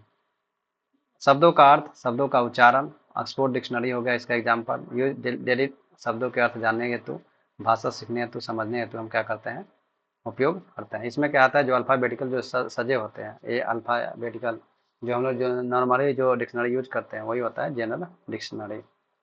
और ये आपका डिक्शनरी शब्दकोश हो गया, ये भी क्या है, डिक्शनरी है, जिसमें हम लोग क्या करते हैं, अपनी आवश्यकता के अनुसार शब्दों को खोजते हैं, English to Hindi, Hindi to English, उसे डिक्शनरी। ये विशिष्ट शब्दकोश क्या होते हैं, विशिष्ट शब्दकोश, विशिष्ट शब्दकोश क्या होते हैं, स्पेशल डिक्शनरी होते हैं, किसी विशेष उद्देश्य या क्षेत्र के लिए बनाए जाते हैं, किसी विशेष उद्देश्य या किसी विशेष क्षेत्र के लिए ये बनाए जाते हैं। इसमें समानार्थी शब्द, लोकोक्ति शब्द, मुहावरे शब्द, तकनीकी शब्द जानने के लिए होता है विशिष्ट आपका स्पेशल डिक्शनरी। विशेष प्रकार के इसमें शब्दावलियों का प्रयोग किया होता है, और भाषा की गहराई को समझने के लिए हम क्या करते हैं, स्पेशल डिक्शनरी का प्रयोग करते हैं। वही आपको समझ में आ गया कि विशेष शब्द कहता है किसी विशेष उद्देश्य या क्षेत्र के लिए यह क्या होता है, बनाए जाते हैं। शरणार्थी शब्द, लोकोक्तियां, मुहावरे, तकनीकी शब्द जानने के लिए हम विशिष्ट डिक्शनरी का उपयोग करते हैं। नेक्स्ट है आपका विषय शब्दकोश यानी सब्जेक्ट डिक्शनरी। यह किसी विशेष समय विषय से संबंधित होता है। यह क्या होता है, किसी विशेष समय से विशेष विषय से संबंधित होता है। जैसे विज्ञान से है तो विज्ञान के बारे में हमको जानकारी लेना है तो स्पेशल क्या है, विज्ञान से संबंधित डिक्शनरी होगा। चिकित्सा की जानकारी लेना है तो चिकित्सा से संबंधित क्या होगा, डिक्शनरी होगा। साहित्य से संबंधित जानकारी लेना है तो साहित्य से संबंधित आपको जानकारी मिलेगा। ठीक है, तो आपको विज्ञान संबंधी कोई भी आपको क्या है वर्ड है उसको समझने के लिए, तकनीकी शब्द समझने में, उसको अनुवाद करने में क्या है, हमको क्या हो गया, आसानी होता है, हम सब्जेक्ट डिक्शनरी का प्रयोग करते हैं। तो नेक्स्ट क्या आता है आपका द्विभाषी यानी बाइलिंगुअल आपका डिक्शनरी। बाइलिंगुअल डिक्शनरी उसको बोलते हैं जो दो भाषाओं के बीच अर्थों को जानने हेतु प्रयोग करते हैं, दो भाषाओं के बीच शब्दों का अर्थ जानने के लिए मदद करता है। जैसे में आपका है English to Hindi, Hindi to Urdu, ये डिक्शनरी जो होते हैं ये क्या कहते हैं, द्विभाषी यानी दो लैंग्वेज में आपको क्या है प्रोवाइड किया जाता है, इसमें अनुवाद किया जाता है, भाषा को सीखने में भी ये मदद मिलता है, ये होता है द्विभाषी। विश्वकोश क्या है, तो इंसाइक्लोपीडिया, इंसाइक्लोपीडिया है आपका विश्वकोश, यानी इसमें क्या है व्यापक सूचना प्रदान होते हैं, यानी यह व्यापक सूचना स्रोत है, यह अलग अलग विषयों पर एक विस्तृत और प्रामाणिक जानकारी देता है। भारत में 20वीं शताब्दी में इसका विकास हुआ है। जैसे में आप गूगल पे देखिएगा, इंसाइक्लोपीडिया में सर्च कीजिएगा, जैन धर्म के बारे में जानकारी जानना है तो जैन धर्म के बारे में क्या जानना है, इतिहास के बारे में जानना है, जैन धर्म बौद्ध में अंतर जानना है, जैन धर्म कैसे डेवलप हुआ उसके बारे में जानना है, तो इंसाइक्लोपीडिया में क्या है, एक व्यापक सूचना स्रोत है, या क्या है आपका सूचना स्रोत है। तो क्या आता है, ये बहुत व्यापक होता है, व्यापक सूचना स्रोत है, अलग अलग विषय पर विस्तृत और प्रामाणिक जानकारी देता है। ये गूगल में हम क्या कर सकते हैं, खोज सकते हैं इंसाइक्लोपीडिया में। जैसे 20वीं शताब्दी में बीज का विकास हुआ भारत में, जैन धर्म के बारे में, किसी चीज़ की जानकारी में हमको क्या करता है, ये प्रामाणिक जानकारी देता है। और आपको हर चीज़ की जानकारी आपको उसके बारे में मिल सकता है। ये सभी आप गूगल पर भी देख सकते हैं, इंसाइक्लोपीडिया। उसके बाद नेक्स्ट होता है, नेक्स्ट है आपका जनरल यानी सामान्य विश्वकोश। सामान्य विश्व के कोश क्या होता है, तो सामान्य विश्वकोश में इसमें सभी विषयों की जानकारी मिलती है, जैसे हिस्ट्री, ज्योग्राफी, साइंस और व्यापक, इसमें भी जानकारी मिलती है। यह विभिन्न विषयों पर प्रामाणिक जानकारी देता है। जैसे एग्जाम्पल में ब्रिटानिका। ब्रिटानिका क्या है, एक प्रकार का सामान्य विश्वकोश है। आप गूगल पे ब्रिटानिका सर्च कीजिए तो आपको मिल जाएगा। ब्रिटानिका क्या है, एक सामान्य विश्वकोश है जिसमें हमको सभी विषयों की जानकारी मिलती है। जैसे हिस्ट्री, ज्योग्राफी, साइंस या किसी टॉपिक के बारे में हमको जानकारी लेना, तो यह क्या है, प्रामाणिक जानकारी प्रोवाइड कराता है। ये सामान्य विश्वकोश है। हम गूगल पे इसको ब्रिटानिका में सर्च करके हम अपनी कोई भी जानकारी प्राप्त कर सकते हैं। ये होता है विशिष्ट विश्वकोश। विशिष्ट विश्वकोश का मतलब क्या है, स्पेशल किसी विशिष्ट क्षेत्र में करना है तो होता है विशिष्ट कोश। ये किसी विशिष्ट क्षेत्र में, साहित्य के क्षेत्र में, आपका विज्ञान के क्षेत्र में, धर्म के क्षेत्र में इत्यादि में गहन जानकारी चाहिए आपको, तो ये आपको विशिष्ट विश्वकोश जो है आपको गहन जानकारी देगा। नेक्स्ट होता है आपका ग्रंथ सूची, बिब्लियोग्राफी। बिब्लियोग्राफी क्या होता है, ग्रंथ सूची। ग्रंथ सूची क्या होता है, यह ग्रंथ पुस्तक, ग्रंथ विषयों से संबंधित सूची होती है। जैसे आप इसको, इसके पहले भी हम समझा सकते हैं कि बिब्लियोग्राफी, ग्रंथ सूची क्या होता है।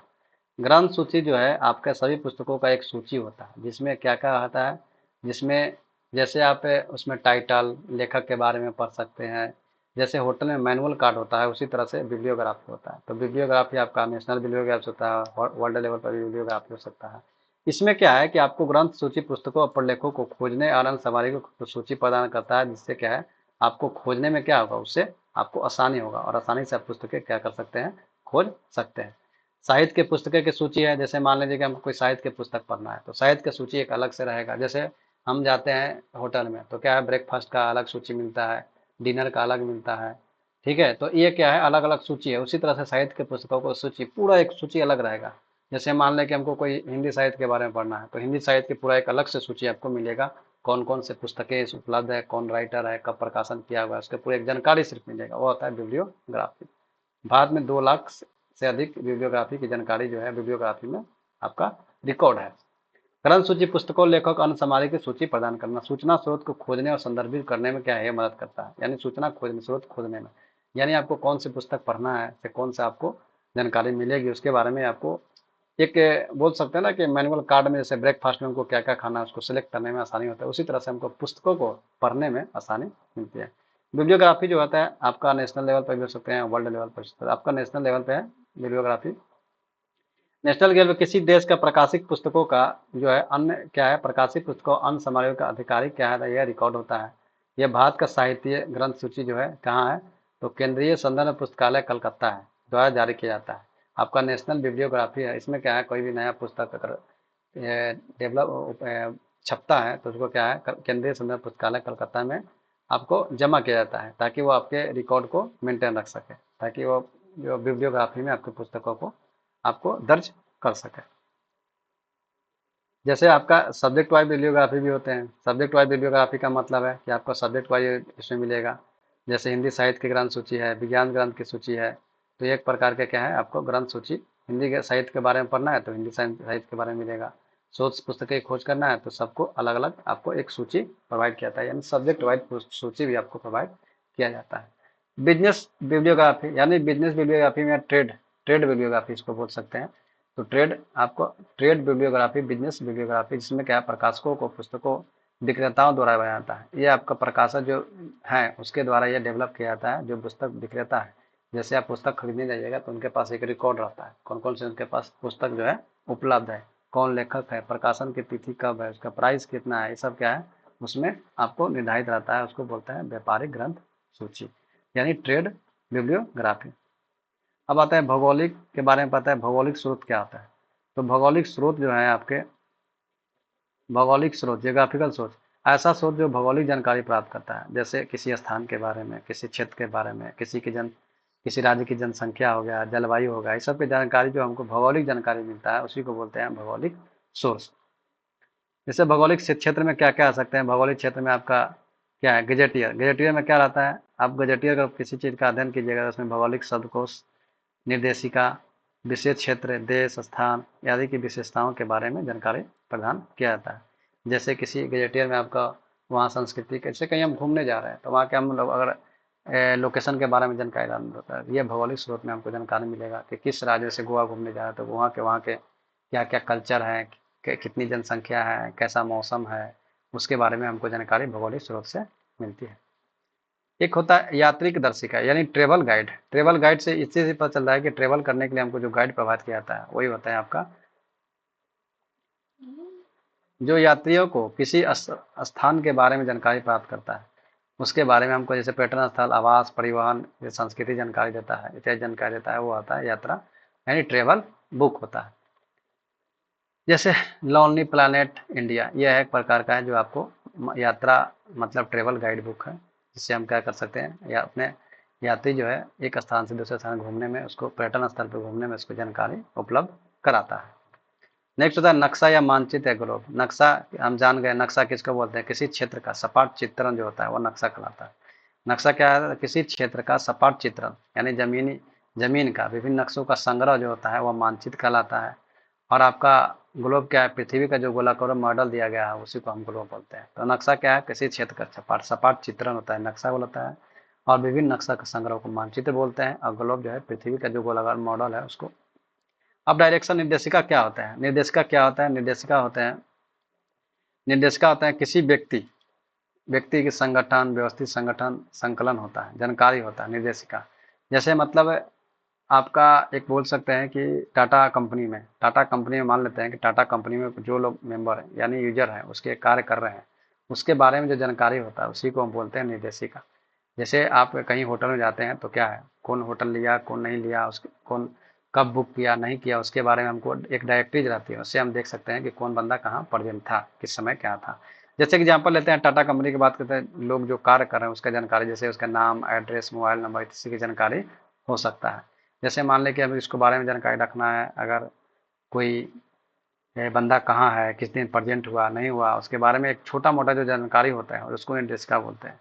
यह जो है खास करके जो विशेषताएं व्यक्ति और व्यवसाय संगठन की सूची होती है, यह आपका कभी भी कोई भी आपका कंपनी में जो आपका यूजर यानी उपयोगकर्ता नहीं, जो उसके एम्प्लॉई हैं, एम्प्लॉई के रिकॉर्ड से संबंधित जो होता है वही उसी को बोलते हैं निर्देशिका। यानी उसमें क्या है, एम्प्लॉई का पूरा रिकॉर्ड्स रहता है कि ये कब से ड्यूटी कर रहा है, पूरा रिकॉर्ड्स होते हैं, उसके जानकारी होते हैं, उसी को बोलते हैं निर्देशिका।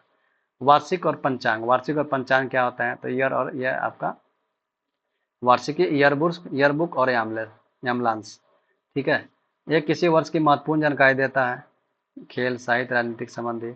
और आपका पंचांग क्या करता है, वार्षिक खगोलीय जानकारी देता है। पंचांग क्या करता है, तो खगोलीय जानकारी देता है कि सूर्य ग्रहण कब होगा, चंद्र ग्रहण कब होगा, धार्मिक तिथि कौन सी है, तो ये आपका देता है। और वार्षिक में हम क्या पढ़ सकते हैं, जैसे हम करंट अफेयर्स में पढ़ते हैं ना, वार्षिक की जानकारी यानी खेल संबंधी जानकारी, वर्ष में जितनी घटनाएं घटी है खेल से संबंधित, साहित्य से संबंधित, राजनीतिक से संबंधित, ये हमें वार्षिकी में पढ़ना होता है। पंचांग में हमको क्या होता है, तो खगोलीय से संबंधित हमको जानकारी मिलता है, जैसे सूर्य ग्रहण कब होगा, चंद्र ग्रहण कब होगा, धार्मिक तिथियाँ, रक्षाबंधन कब है, ये सब हमको पंचांग में जानकारी मिलता है।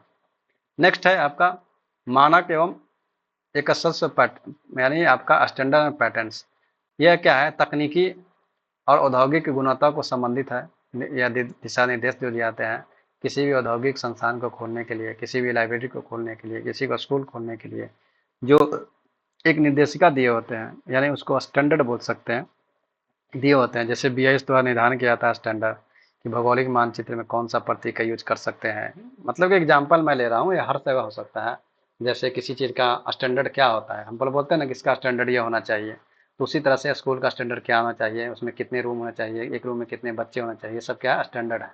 ठीक है। पैटर्न्स क्या होता है, पैटर्न्स वो होते हैं जो स्कारक को कानूनी अधिकार देता है, मैंने उसका कोई कॉपीराइट नहीं कर सकता है, उसको बोलते हैं पैटर्न्स। तो आई होप इसको समझ में आ गया होगा। ये जो है भौगोलिक मानचित्र में कौन सा प्रतीक का प्रयोग करेंगे, ये आपका क्या है, ये आपका दिशा निर्देश जो है BIS के द्वारा दिया जाता है। ताकि इसलिए दिया जाता है ताकि वो क्या एक मतलब सही पैमाना पर बने, जिससे क्या है जो उसको यूज कर रहे हैं उसको भी कोई हानि ना हो। अब आता है बिब्लियोग्राफी। क्या होता है, जीवन चरित्र। बिब्लियोग्राफी जीवन चरित्र स्रोत, किसी व्यक्ति की जानकारी देना, जीवन उसमें क्या क्या योगदान है, उसको बोलते हैं बायोग्राफी। बिब्लियोग्राफी नहीं, जीवन चरित्र मैंने बायोग्राफी।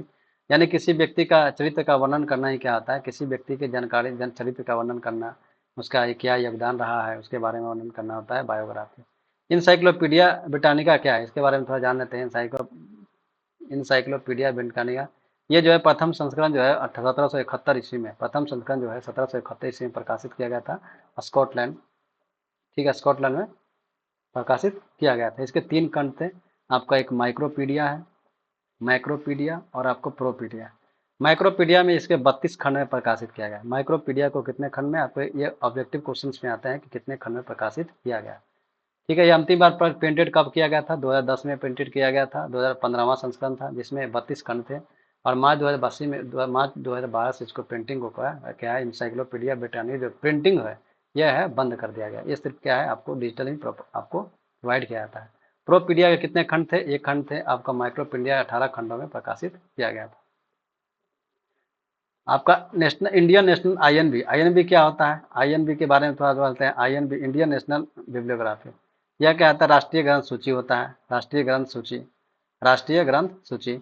यह प्रकाशन 1958 में किया गया था, 14 भाषाओं में प्रकाशन किया गया था। यह जो है सरकारी प्रकाशन 2 प्रकार के होते हैं, आपका इंडियन नेशनल बायो बिब्लियोग्राफी और एक समान पुस्तक के लिए होता है, एक सरकारी प्रकाशन के लिए होता है, एक समान पुस्तक के लिए होता है। इस तरह 2 प्रकार के होते हैं इंडियन नेशनल बायोग्राफी। इस तरह से हम इस चैप्टर को कवर कर लिए हैं, और इसका एक बार फिर से, और इसका नेक्स्ट वीडियो में हम क्या करेंगे, इससे संबंधित जो है हम ऑब्जेक्टिव क्वेश्चंस को लेके आएंगे। आई होप आपको इसको समझ में आया होगा। अगर आपको वीडियो अच्छा लगता होगा तो लाइक सब्सक्राइब जरूर कीजिएगा। चलिए एक बार फिर से इसको रिव्यू कर लेते हैं। सूचना स्रोत एवं सेवाएं, इसमें क्या है, जिससे हमको सूचना प्राप्त होती है उसको बोलते हैं क्या, जिससे सूचना प्राप्त होती है उसको बोलते हैं सूचना स्रोत, जैसे बुक वेबसाइट हो गया। उद्देश्य क्या है, सभी को उपलब्ध, सभी यूजर्स को उपलब्ध करवाना। सेवाएं क्या है, सेवा प्रदान करना, संदर्भ सेवा, रेफरल सेवा, प्रलेख वितरण सेवा और साहित्य खोज सेवा। संदर्भ सेवा में क्या पढ़े हैं, संदर्भ सेवा में क्या पढ़ाई हुआ है, संदर्भ सेवा में होता है कि यूजर्स को क्या करना है, एक सही डायरेक्शन देना ही संदर्भ सेवा होता है। ये 2 प्रकार के थे, कौन, रेडी रेफरेंस और आपका range reference service. Ready reference service में त्वरित जानकारी देना था, और रेंज रेफरेंस में आपको शोध संबंधी जटिल जो प्रश्न थे उसको क्या है कुछ समय के बाद, यानी ज़्यादा समय उसके लिए लगता है, उसको बोलते हैं range reference service. Referral service क्या होता है, रेफरल सर्विस के बारे में बात करते हैं। रेफरल सर्विस क्या होता है, तो रेफरल सर्विस होता है उपयोगकर्ता को सही संसाधन या विशेषज्ञ तक पहुंचाना, ताकि यूजर अपने लक्ष्य तक पहुंच सके। अगर लाइब्रेरी में वो पुस्तकें उपलब्ध नहीं है या उसके वो संसाधन उपलब्ध नहीं है, उसको सही डायरेक्शन रेफर कर देना, ताकि वह क्या है सही डायरेक्शन पर जा सके। प्रलेख डॉक्यूमेंट्री वितरण सेवा क्या होता है, यह उपयोगकर्ता को आवश्यक दस्तावेज जो है ऑनलाइन के माध्यम से, रिपोर्ट, प्रशोधकर्ता जितने भी होते हैं उसको उपलब्ध करवाना होता है, डॉक्यूमेंट डिलीवरी सर्विसेज। साहित्य खोज यानी विशिष्ट विषय, आपको नए नए साहित्य का जब खोज हो रहा है उसको उपलब्ध करवाना होता है। बिब्लियोग्राफिक सर्विस क्या होता है, बिब्लियोग्राफिक सर्विस में आपका सभी विशिष्ट पुस्तकों को एक सूची तैयार करके क्या करना है आपको उपयोगकर्ता को देना है, ताकि वो अपने अनुसार यह पुस्तकों को खोज सके। और नए नए जो आपका अगर कोई पुस्तक मतलब पुस्तक बने हैं उसके बारे में भी जानकारी देना है। नेक्स्ट है अनुक्रमणिका यानी आपका अब्स्ट्रैक्टिंग और इंडेक्सिंग सर्विस क्या होता है। अब्स्ट्रैक्टिंग और इंडेक्सिंग सर्विस का मतलब क्या, पुस्तकालय में पुस्तकें, पत्रिका, शोध सामग्री एवं अन्य एक व्यवस्थित सूची करण बनाया गया है। ठीक है, तो आपको समझ में आएगा कि संक्षिप्त में आपको क्या है जानकारी देता है। जैसे बुक कवर से हमको क्या है पता चल जाता है कि कौन सा इस बुक में हमको क्या मिलेगा जानकारी।